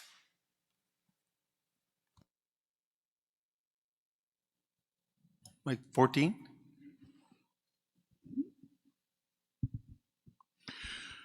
Byron Lewis, Chiefly Okanagan Band proxy for WFN. I think there's, some of the things that what you guys are saying needs to be taken in consideration by all of us in this room. We talk about, the pipeline, but one of the things we have never talked about or agreed to is how bitumen is currently being transported down through the North Thompson, along the Fraser, and out to, loading onto ships in down in Burrard Inlet and those places. But one of the things that's never been actually talked about is who's going to actually mitigate if there's ever one of these rails with over 100 cars ends up going into the North Thompson, the South Thompson, or the Fraser. Who's actually going to mitigate that, and possibly who can actually afford to mitigate that? We should be asking the CN if they're going to be the ones to take on the liability, and if they're actually going to be putting out a bond that says this is how much we're going to be actually putting out there in case there's a spill, that will be, compensating First Nations for the loss of food fish for an indeterminate amount of time, because we won't be able to harvest those, because that bitumen is going to spread through the entire system. This just isn't about, just about the pipeline, but it's also about how it's being currently transported. This isn't about like it was a few years ago when that line was in full production. Today we got, like they said, over 100-something cars a day. So, I think that's one of the questions that we all need to ask. Who's going to be held responsible if one of those actually derails? And when you talk about the inability to actually contain spills on the open ocean, we need to actually ask the question, how is the province of British Columbia and Canada going to contain a spill on a major river system like the Fraser or the North Thompson or the South Thompson rivers? There's absolutely nothing in place that can actually give anyone in this room a guarantee that they are able to contain those spills. And I think that's one of the things we got to be able to say is that there is no containment. That would go right potentially from the headwaters right to the estuary. And, these are questions that we really need to ask. Who's going to be responsible? Is Canada going to be responsible? Is CN going to be responsible? So we really need to start asking these questions, because they have the ability to extinguish our rights in the basis of these spills, or curtail them to where we can't harvest them for, just basically 10 or, decades. Who's going to actually put that food, like our food? And when you look at it, just trying to could you imagine trying to buy out of the supermarket that amount of salmon or whatever you had and putting that on your plate, and you had that 365 days a year access to it, then suddenly you have to pay for it. Who's going to pay for that? Who can actually afford, if you got a family of 6, putting, basically protein on the plate that'll actually be comparable to salmon in terms of nutritional values? Who's going to take care of the fact that there's going to be increases of diabetes and cancers and all these other things? It certainly isn't the government, because we haven't put them on notice or actually said, this is what you're responsible to. If there's a spill that happens, you must be prepared to mitigate and ensure that we have a continued access to our food, social, and ceremonial, not for just one band or one person, but for every man, woman, and child. And all of them need that guarantee, what they're not getting. So I think that's one of the other issues that we really need to take in consideration, because it isn't just about a spill in the estuary. This is about a spill through the entire province, or through the entire, system. Okay, thank you. Lieutenant, any other questions or comments? Seeing none, we'll go to a response and concluding remarks. But one thing, Kelsey, in the resolution, it spoke to your watershed-wide consultation piece of the province. What's the time frame for that? I think the question about time frame is one that we don't know yet, because we're going to wait for a response from province. But as Eugene mentioned, we've seen some early indication from the minister that they're interested in engaging. Nothing official, but we're going to be sending official letters to the minister and the province on this and hopefully get an official response. But I think this resolution that we passed earlier will follow up with that.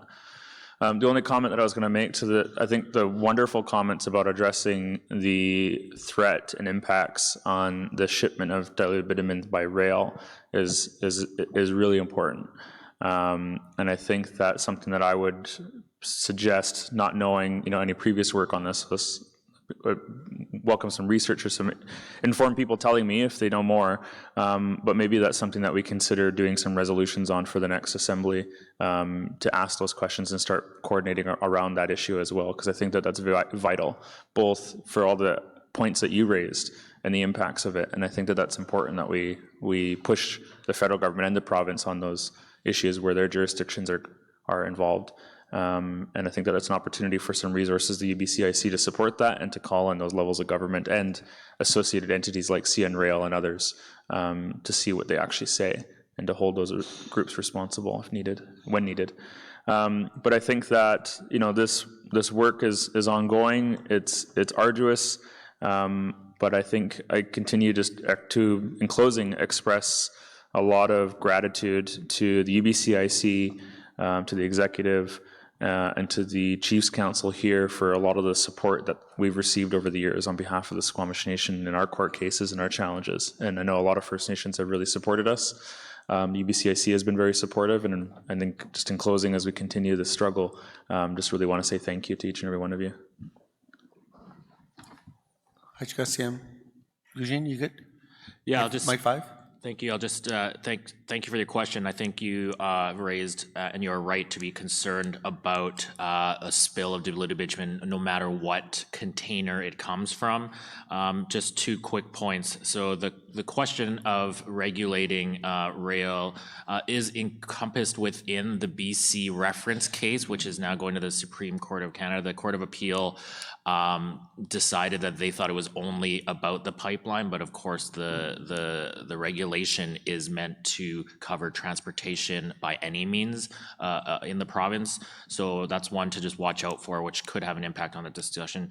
In terms of the question of who should pay, in my view, it is those who have profited and continue to profit from the extraction and sale of these things, and who are putting all of all of the things that you've mentioned at risk. That said, it's also very difficult to imagine what adequate financial compensation would look like for the loss of something like that. And of course, that's what's being discussed in the Healthsick case against Kirby Corporation for the Nathan E. Stewart spill. So I think you raised very excellent points and questions that we need to all be thinking about. Thank you. Mike 14? Byron Lewis, Chief of the Okanagan Band, the proxy holder for WFN. Just one final statement, and I think this is imperative that we got a special Chiefs Assembly coming up in December at the national level. If the province of Alberta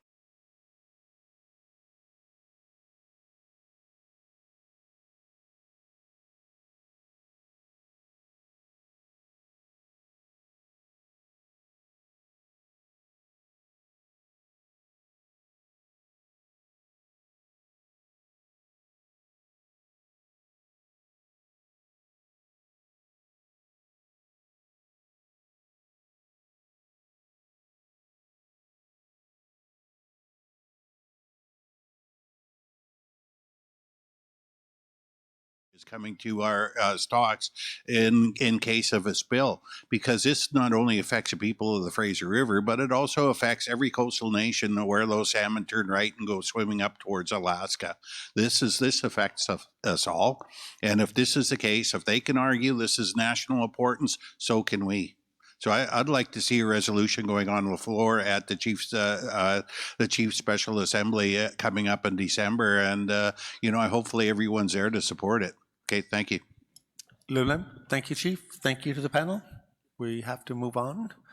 Next, we have an update by the Gaving Revenue Sharing, inviting forward Bram Rogachevsky. I hope I didn't butcher that too much. Jay Johnson, Vanessa Sutton and Mike Bonshore, would you come forward to my right, please?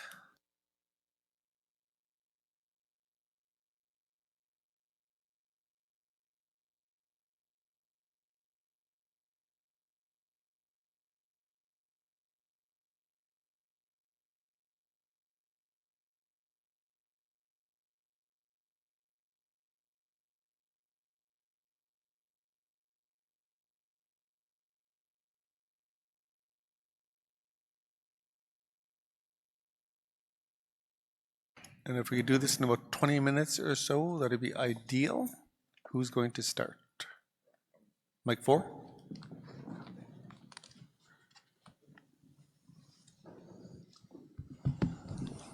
Wait, Chukwinok, Glasquatwin, Robert Phillips, in this case with the First Nations Leadership Council and also from the First Nations Summit. Give acknowledgements as well to Musqueam, and it's been an interesting last few days listening to the concerns and issues that are brought forward by the leadership.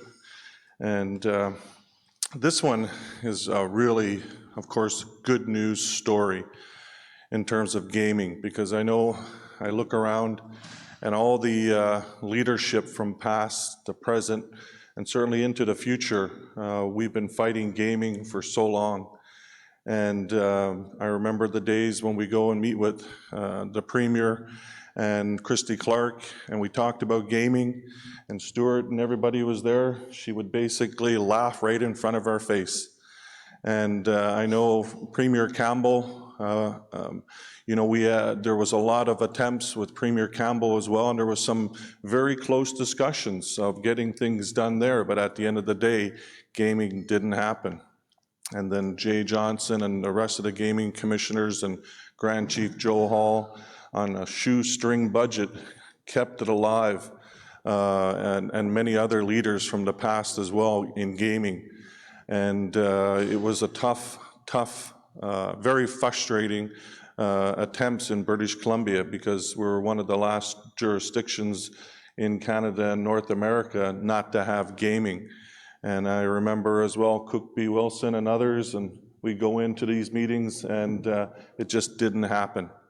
And then finally we have the new NDP Green Coalition government and a premier with his mandate letters to all the ministries, and revenue sharing in gaming was becoming a reality, and it is a reality today.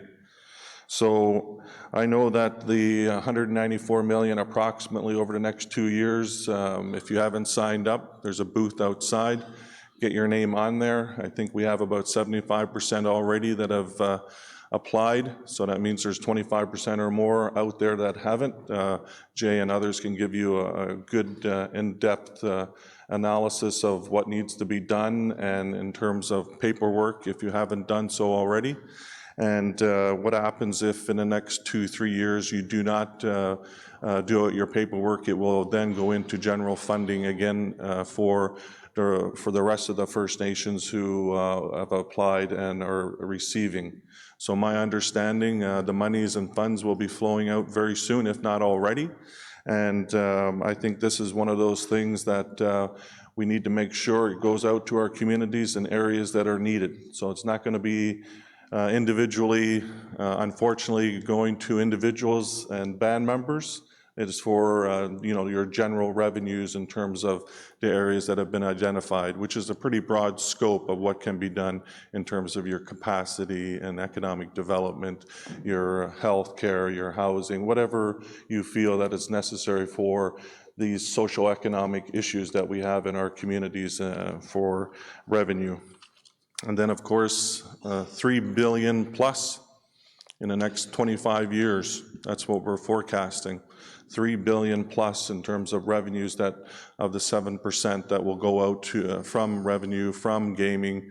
And I think this is, again, you never know the way it's going now in terms of funding when it comes to revenues generated in gaming. So that's why I say 3 billion plus over the next 25 years. And I think it will be very important. I also know that we have a limited partnership in the board, and I see a member over there as well. Mike, and I think this is important because we want it to be open and transparent. We want to make sure that we're very accountable for all of that money, and 99.9% gets out to the communities. And we wanted to make sure that it's lean and mean, so we didn't want a big administration out there with, umpteen numbers of staff and a big conglomerate like BCLC, for example. But all kidding aside, we wanted to make sure that most of the money got out to the communities. So, there had to be some startup cost, as you know. There was negotiations that Jay and Grand Chief Joe Hall had to be involved in. It went on for almost a year, and before it finally got worked out so that we can get this money into your coffers, into your communities, for your people. And but the gaming commissioners as well, because there is still a little bit of transition. There will still be questions that are needed to be asked and answers provided. And with that corporate history of the gaming commissioners and others, they're able to answer that, because a lot of times when we talk politically, it's nice to have all the technical skills and presentations up there, but sometimes you just need to know the answers so you can translate that to your community members. And so a political discussion is still necessary in terms of the work that we're doing here today in gaming. The other thing as well, in regards to not only the board, but where we're at, is the next phase, and it's beginning already. And I know that's going to be a couple questions in regards to licensing. And we're already making the push. So we've had meetings yesterday. I don't want to speak for anybody, but for example, Chief Dalton Silver over there, we know that we should have our own casinos. We know that we should have the jurisdiction and the authority to do so. Again, one of the last remaining areas in North America where we don't have, the fight is on basically in terms of what we have to do next in regards to our having casinos and the licensing that goes along with it. So if you already have, for example, a casino, I think that eventually, for example, Tanaha, worked really hard. Sophie Pierre and others there that work so hard to get their casino and hotels and stuff like that. I do see a step being made next where we should take over that full jurisdiction and authority and have the licensing. And it is basically our inherent right. We've gambled for hundreds and hundreds of years, and Lahau and other games that we played. And I wish I was a good player, because I heard just down in the States, the pot's getting up to $50,000 to $100,000, for goodness sakes. So, but all kidding aside, this is the next step that we have to make. And I'm going to cut my comments there, because I know we should hear from everybody. And I just wanted you to know that that work is underway for the next phase in regards to licensing. Cooksjan, thank you. Okay, on that, I don't think we have time to hear from everybody. We just need an update on where we're at right now. If you could do that, it'd be great. Mike 4. Why, Huskell Halt, Chai Squeeze Jay Johnson. I'm honored to be the negotiator on the BC Gaming Revenue Sharing Agreement, and longstanding coordinator of the Gaming Commission, and just really honored to be here for Musqueam Territory, and limb to everybody who's been working so hard for so long to achieve this historic outcome. As you know, BC was the only province in Canada that did not have a gaming revenue sharing agreement in any form for many, many, many years. And we were working diligently since basically the last 30 years, and in particular in the last 12 years, in earnest to try to ensure that gaming revenue flowed from the province into the communities for purposes of community development. As Robert said, we've had a huge struggle in doing that, and I want to hold my hands up to the NDP government and their coalition partners the Green Party for backing us in this process and for ensuring that we engaged in a successful outcome and negotiating process to ensure that you've got significant revenues flowing into the community for the next 25 years. So in essence, we had, Grand Chief Joe Hall and I had negotiated to have 7% of all gaming revenues flow into a BC First Nations wholly owned entity called Limited Partnership. We have two members here. We have the general manager and one of the co-chairs here today that say a couple of words. And their responsibility is to distribute those resources, account for those resources, ensure that the province is passing over the appropriate level of funding, and to get those funds into your community's hands as quickly as possible.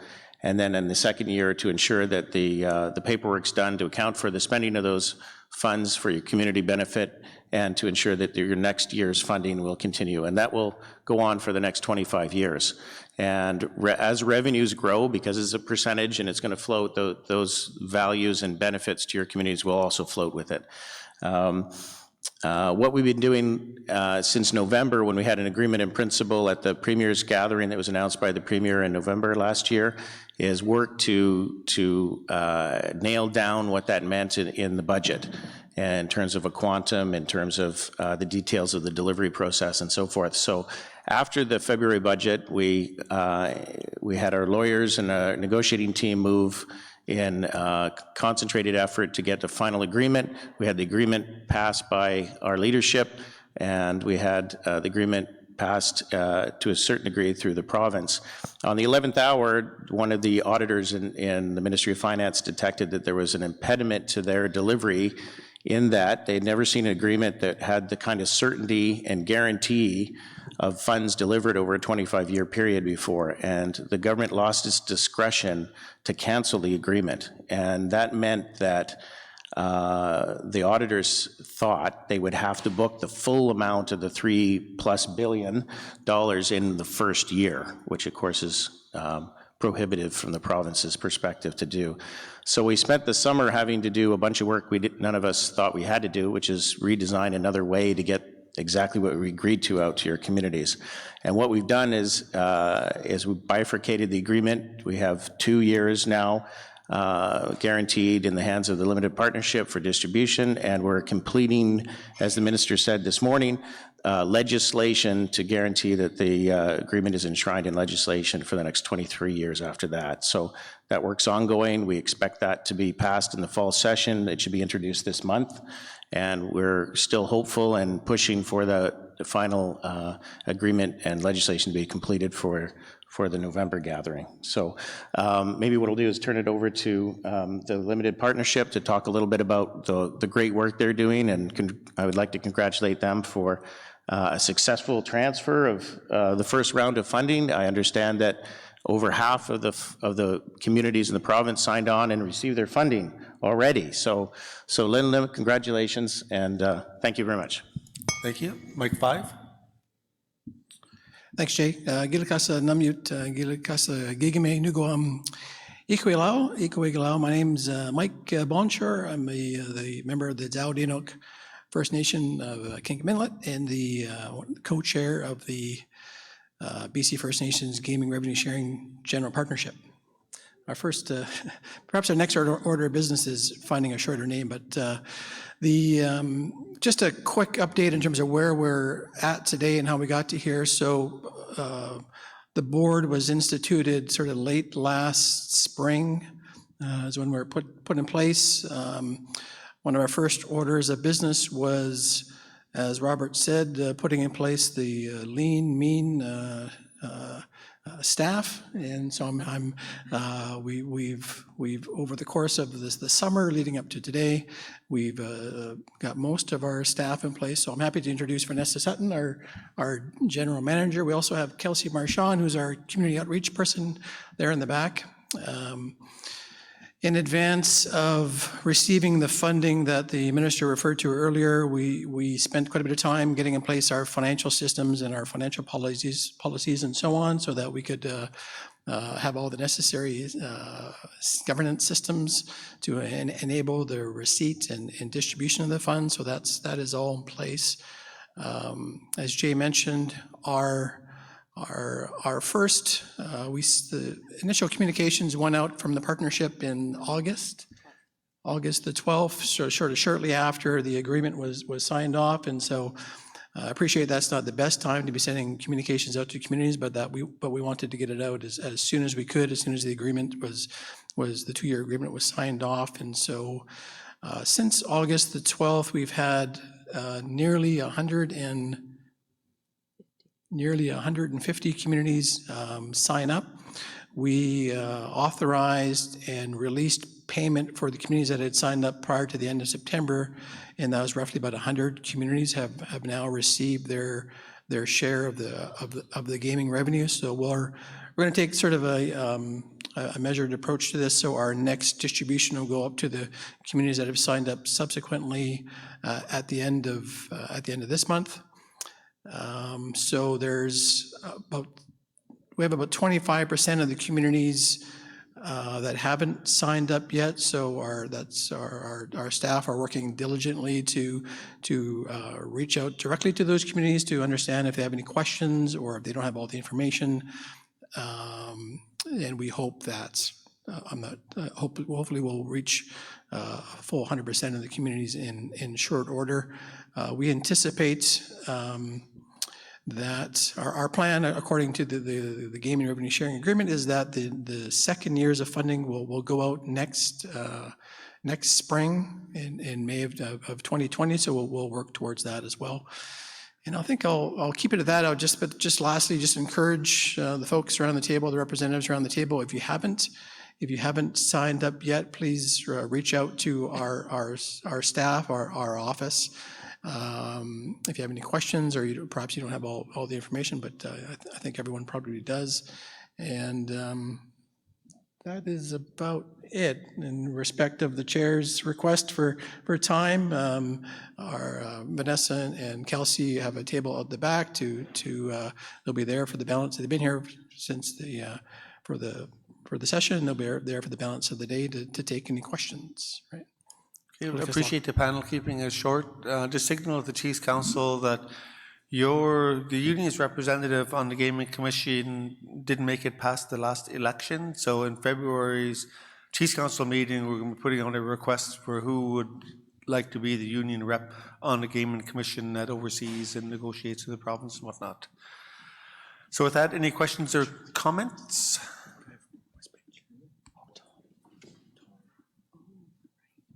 No questions or comments? Okay, thank you to the panel. Any concluding remarks you to catch up on? We're good? Okay, thank you for keeping that short again.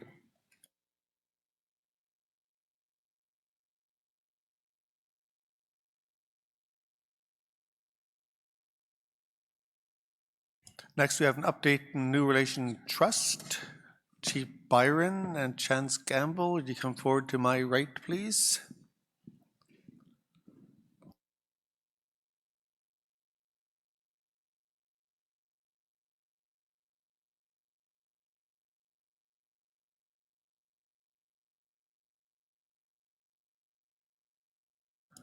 This is the second last update before lunch and the end of the meeting.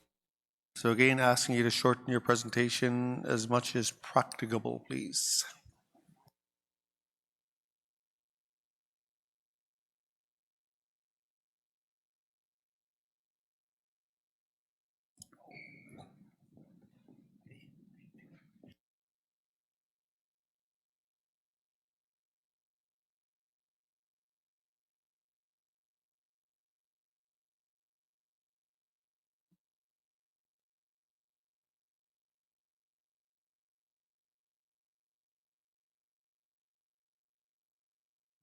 Mic 5. Thank you. Good afternoon, elders, chiefs, councillors, friends. With me today is Chief Byron Lewis, who is on the NRT board. I've asked Chief Byron to present with me today. like to thank Musqueam for allowing us to work on their traditional territory, to the Coast Salish people as well. Today I'm going to provide a very brief introduction to NRT over the last year. Just a brief introduction of who I am. My name is Chance Gamble. I'm Cree from Saskatchewan. I come from the Beardies and Okamosas First Nation. I have a son who's 8 years old who's registered with Soda Creek. So I got a Shkwepmuk Cree baby. And I've been here for about 11 years. You may remember Cliff Freegan, who was with NRT for many years. Cliff has actually taken a new position with the Inspire organization. He's now their Chief Operating Officer, and he's in a role where he's being groomed to take over Inspire. So we thank Cliff for his time with NRT, and also just to let you know that Cliff's your contact at Inspire, so if you guys are looking for some money, come see me and I'll make sure you get his email address. Yeah, I got no problem giving that to you guys. Yeah. So New Relationship Trust, I'll go through this really quickly. I know you guys are hungry. NRT is a nonprofit organization created in partnership between the First Nations Leadership Council and the BC government. We were launched in 2006 with $100 million from funding from the BC government.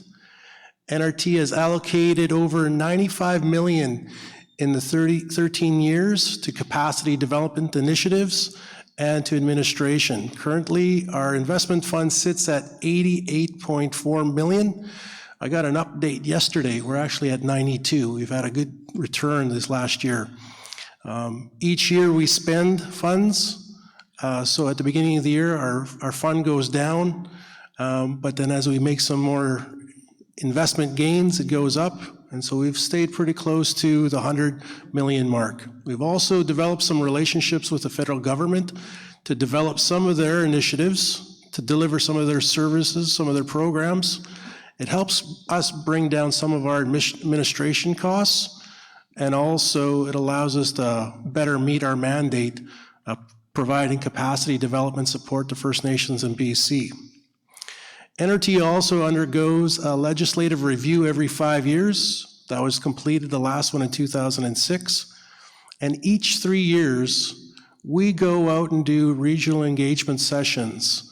So we've done them in 2006 when we were launched, 2009, 12, 15, and last year in 2018.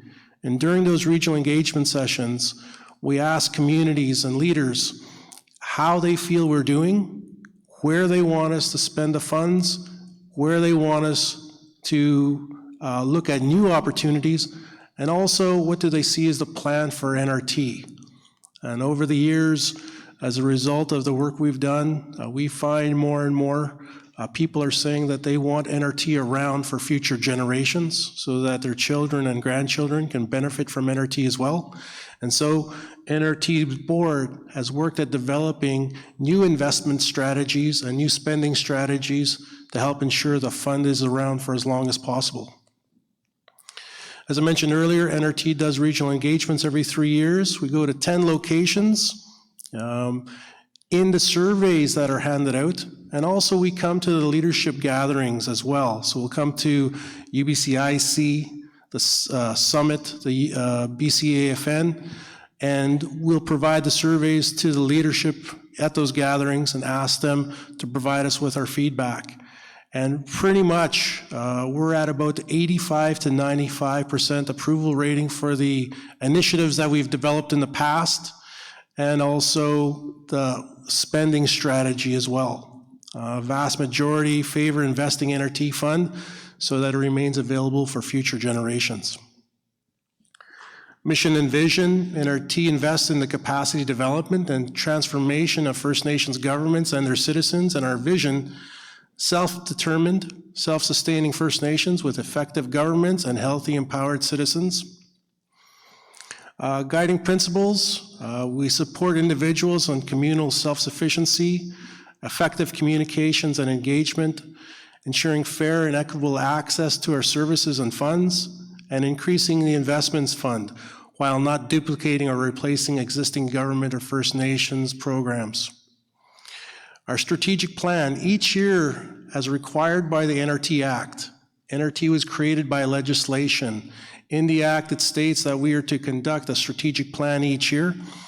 And what we do is the board meets to look at spending and priorities for the upcoming year. One of the key targets that our board has set is that we are not to exceed 2% of our administration costs above our assets under management. So typically we're at about 1.5, and this past year we were at 1.34 for 18-19. Earlier today, two of the NRT staff members, Maria Lemo and Ashley DeHart, there we go, handed out the NRT annual report and also the scholarships and bursary award winner brochure.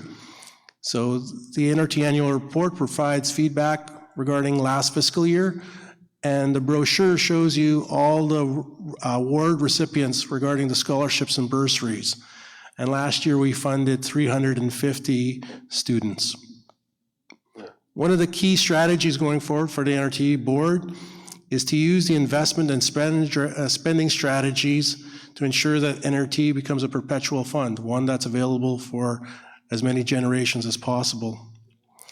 NRT allocates funds to strategic initiatives based on a rolling year average. By that, we look at our investments over the past 3 years, and we then project the spending for the upcoming year. The reason we look at 3 years back is to ensure that we have a good strategy that doesn't have so many ups and down dips. The investment portfolio, this shows where NRT was at the end of the fiscal year, so March 16, 17, 18, and 19. And also there's a little bit of an update regarding August 2019, but as I mentioned earlier, that update is now at 92. And so what that shows you is the return that we had our investments each of those past 5 years. 2016 was about 1.7, and then 2017 we had a banner year at 12%. And because that year was so good, we had a little bit of a dip down to 3, and then again another rise to about 7. Overall, in average, we've done about 6.84% in investment in return, and that includes the 2008 to 2010 recession. Our expenditures to date over the last 13 years, 64 million has gone to our funding that we give out to First Nations. As well, we've worked with the federal government on some initiatives, and that total 14 million. Our investment fees to date have been about 5 million, and our administration is about 12 million, which is under $1 million a year.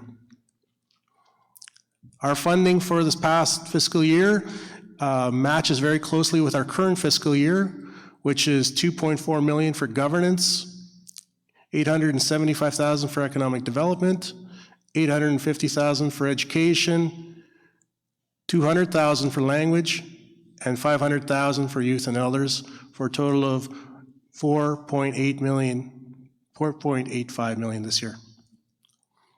Direct support, this is for administration and governance projects that you self-define. We don't tell communities what type of projects to apply for, they tell us, and we go through it.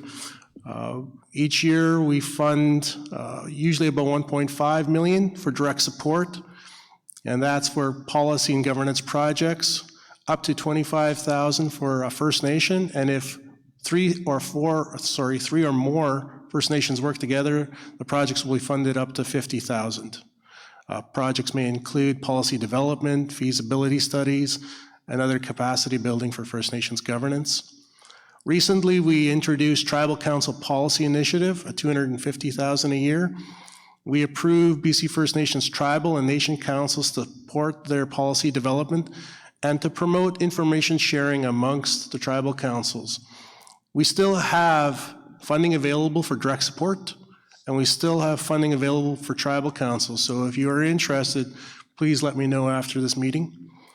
Recently, last year, we created something called Nation Governance. We approve First Nations projects that support nation building and self-determination, where direct support supports primarily administration and governance.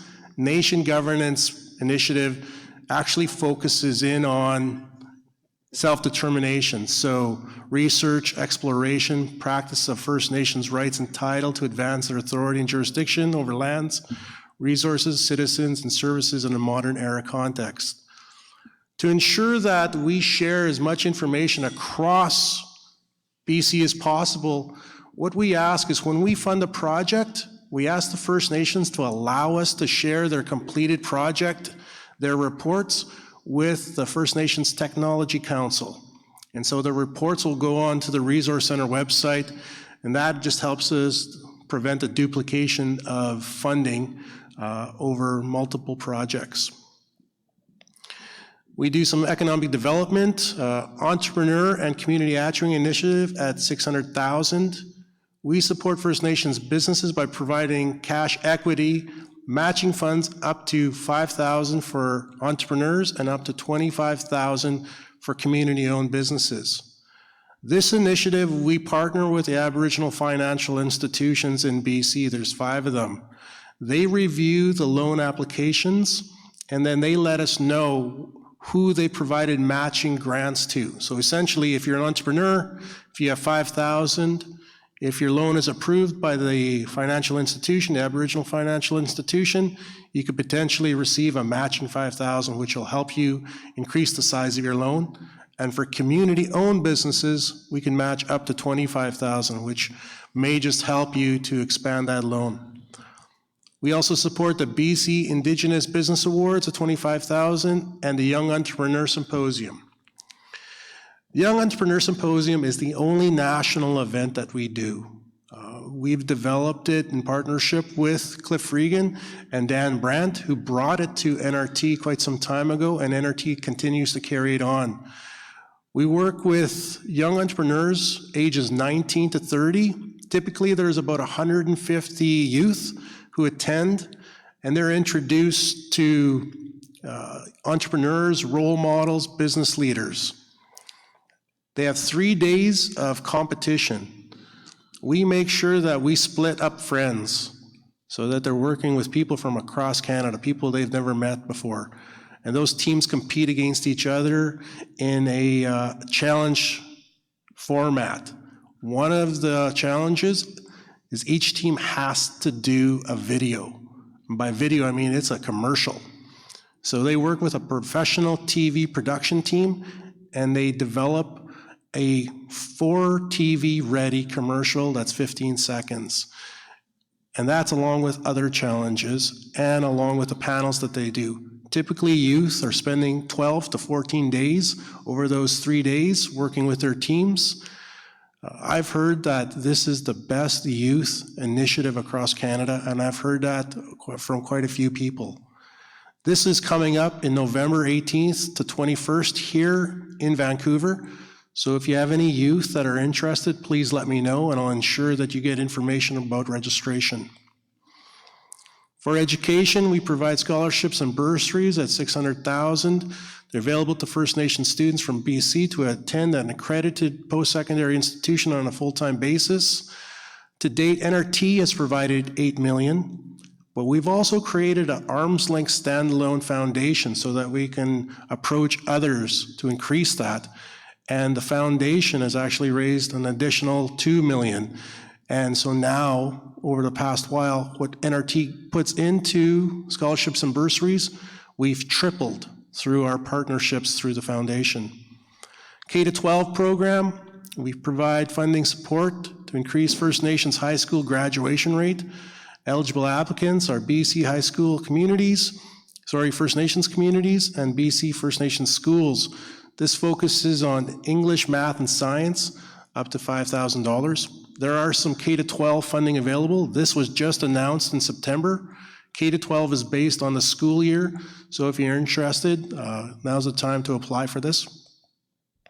Sorry, Chance, with you being the money guy, I hate to do this, but can you expedite, please? We will. We just launched it in September. Yeah, so we're just receiving applications now. No, I mean expedite your presentation. Sorry. I'm going as fast as I can here. But a lot of this is written in the report, so we don't have to go through it in detail. All right, I apologize. Energy Foundation, I'll let you look through the brochure. Youth and Elders, 500,000. This is up to 2,500 for youth, 2,500 for elders. Youth language is up to 4,000 per project. BC Clean Energy Initiative, that was just funded. We have a funding map. That's transparency and accountability to ensure that you know where the funding goes. You can go onto our website and see where the fundings have been delivered. You have our annual report. It includes our audit. Each year we're audited, and so that you have our financials. We have 7 directors. Miles Richardson and David Jimmy will be reviewed this year, and the reappointment for Leadership Council occurs November 30th. The province appoints 2, and each of the Leadership Council groups appoints 1, BC AFN, Summit, and in Union. BC Indian Chiefs, as I mentioned earlier, Chief Byron Lewis, who's sitting up here with me, was elected in 2015. You can find us on Facebook, Twitter, YouTube. Thank you. Appreciate the going through so quickly, Chance. We are up against the wall here a little bit. Any questions or comments from the chiefs? If not, Chance, I've got one. I'm thinking, I remember seeing Cliff Regan up here not that long ago informing the chiefs that there's some kind of internal review of the NRT's legislation to see if the door could be open for First Nations communities to invest along with you folks because your rate of returns are so crazy compared to the rest of us. Yes, so we've asked the province if we could do a legislative review to allow First Nations to invest alongside us. We figured out another technique, and so we've actually moved to a new investment manager, and he said that we can create sub-accounts. So we don't actually need to receive the money. Our investment manager will create sub-accounts, and the new investment manager that we're working with has expanded our portfolio. Where we used to hire 1 Canadian, 1 global manager, and 1 fixed income, 1 bond, we now work with a 1 manager, and we have multiple investment managers in each of those classes. They've also introduced us to emerging markets, real estate, and infrastructure. So our portfolio is more diversified, so we're mitigating risk quite a bit, and our fees have been brought down. Appreciate that. Not seeing any other questions or comments, we really do need to move on. Very briefly, Byron, please, Mike 4. Yep. I think that's one of the other things the NRT is undertaking is looking at not only moving towards perpetual fund, but also that when you look at that of currently, we may have about $4 million disbursement, but that happens on the average. You look at it, that's 204 bands in British Columbia, and it works out to be about 19K per band. And whenever we can double that and say if we're successful in getting another 100 million, say from the federal government, that increases that amount to 38,000 and so on. So each time we move incrementally, that means that there's an increase of resources available for bands. And when we start getting into a higher number, this is very substantial if we can actually achieve that, because these can actually translate into a position like a CEO or something like that. So it's really important, for that support to continue, but also looking at the opportunities to invest. And I think it was about 6% return. That's pretty darn good. Check with INAC and see how much you're making on your returns right now. So I guess we follow up with you directly on those individual portfolios? Yes, sir. Thank you, and really thanking you for speeding through that. We have one more presentation. Lechalton, would you come forward, please? Chief Mark Point for an update on Housing and Infrastructure Committee. Mark, are you here? You have chiefs waiting for you, or we're moving on.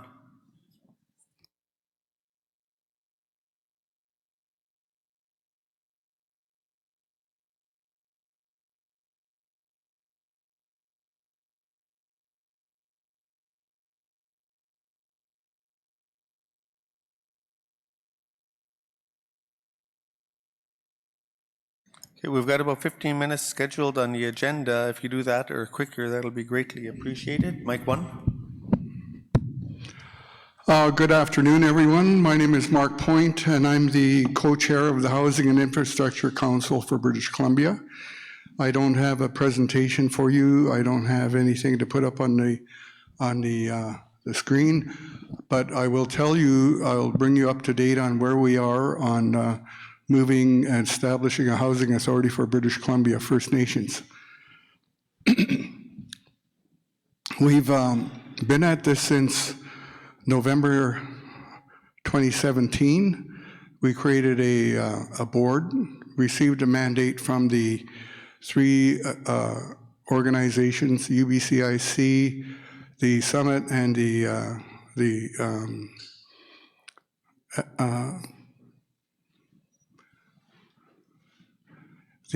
BCAFN.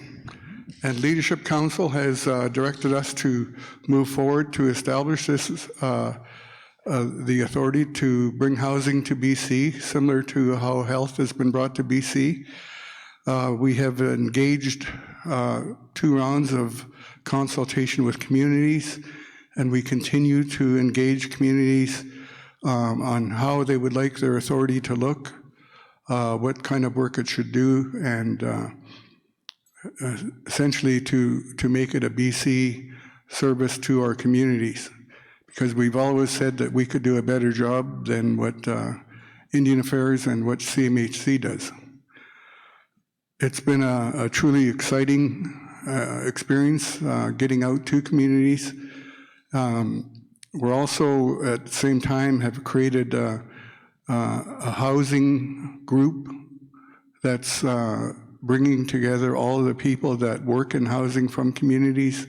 And we also have an infrastructure group that's doing the same thing with people who work in infrastructure around the province.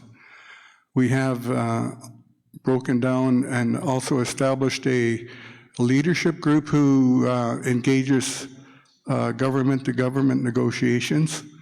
And right now we're sitting on pins and needles because we don't know who will be elected on the national scene, what party will get in.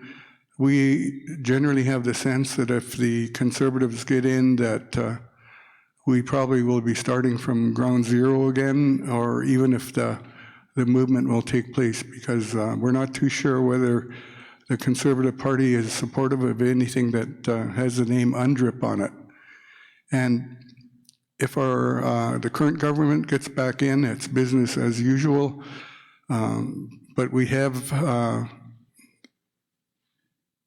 seen that the federal government at this time and their workers are not prepared to negotiate anything further until the results of the federal election are established. As for the work around the province with consulting with communities, it's good work. Still, we have many communities that are not aware of the work that we're doing. We tried to reach out to as many communities as we can get to, and we continue to open the invitation that we will come to your community, talk to you about what's going on, ask for your input on how you would like an authority to look and how it could move forward and function in this province to serve housing and infrastructure needs that meet First Nations, I guess are our needs. And remember, this is something that's a part of self-government that we've asked for. We've been asking for self-government since the white paper policy came out. So this is just another move in that direction. That's my presentation. Thank you for keeping that so short and concise. Any questions or comments re housing and infrastructure?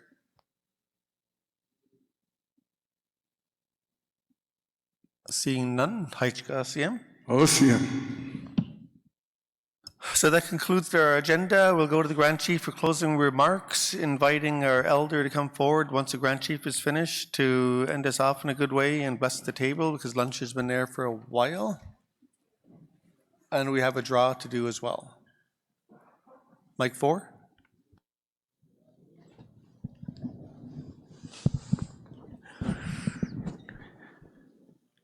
Good afternoon, everyone. Very briefly, I want to thank all of the delegates that stayed behind to ensure that the important work of the organization is accomplished.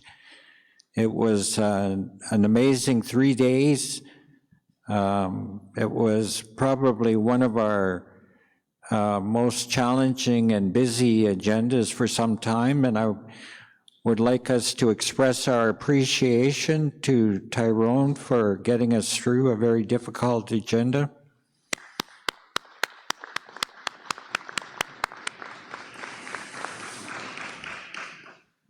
I would also like to express our gratitude to our staff who worked so hard in preparing for these meetings and preparing the materials and ensuring that the kits are properly done and look after us during the time that we're here.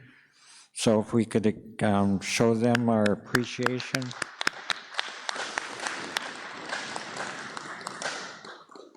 And of course, I would also like to thank Musqueam for their wonderful hospitality and the good food that we've enjoyed over the last 3 days. We have a lot of work in front of us, a lot of challenges, a lot of important decisions to make, and we work so hard to get to the point of legislative reform and so on and so forth. So I really hope that when we're on the doorstep of making those decisions, we remember that the beneficiaries of our decisions are our children, grandchildren, and future generations, and that we don't wimp out and just kick the can further down the road, and we've done that in the past.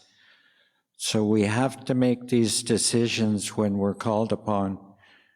With that, I wish everybody a safe journey home and look forward to the work that the committees will be doing, and we're going to close off with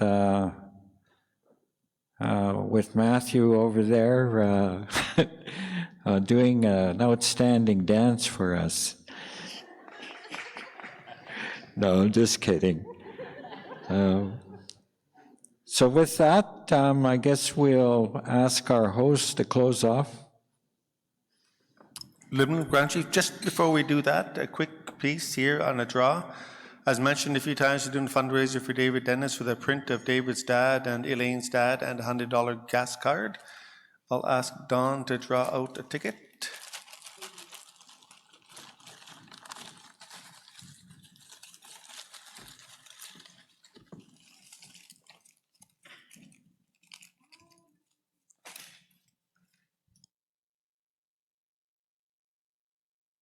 Colleen Jacobs.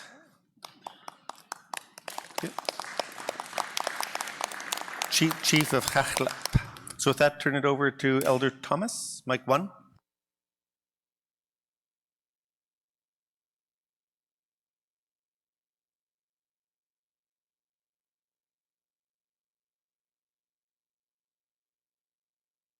Mic's not on. That's what I thought. Okay, it's on now. Okay. There you go. Let us be grateful for our lunch. I know Denise and her staff always do a great job, so thank you, Denise. So I bless the food in the hands who prepared it, and I hope you all return home safely. And I'll say this short prayer for you. May the sun bring you energy by day. May the moon softly restore you by night. May the breeze blow new strength into your being. May you walk gently through the world and know its beauty all the days of your life. Apache blessing. Thank you so much, dear Elder. While you're after you serve up lunch, which is here, there's going to be a video playing in the background on RELAW. It'll be there. So have lunch, safe travels home, everyone, and see you in February's Chiefs Council meeting, if not sooner.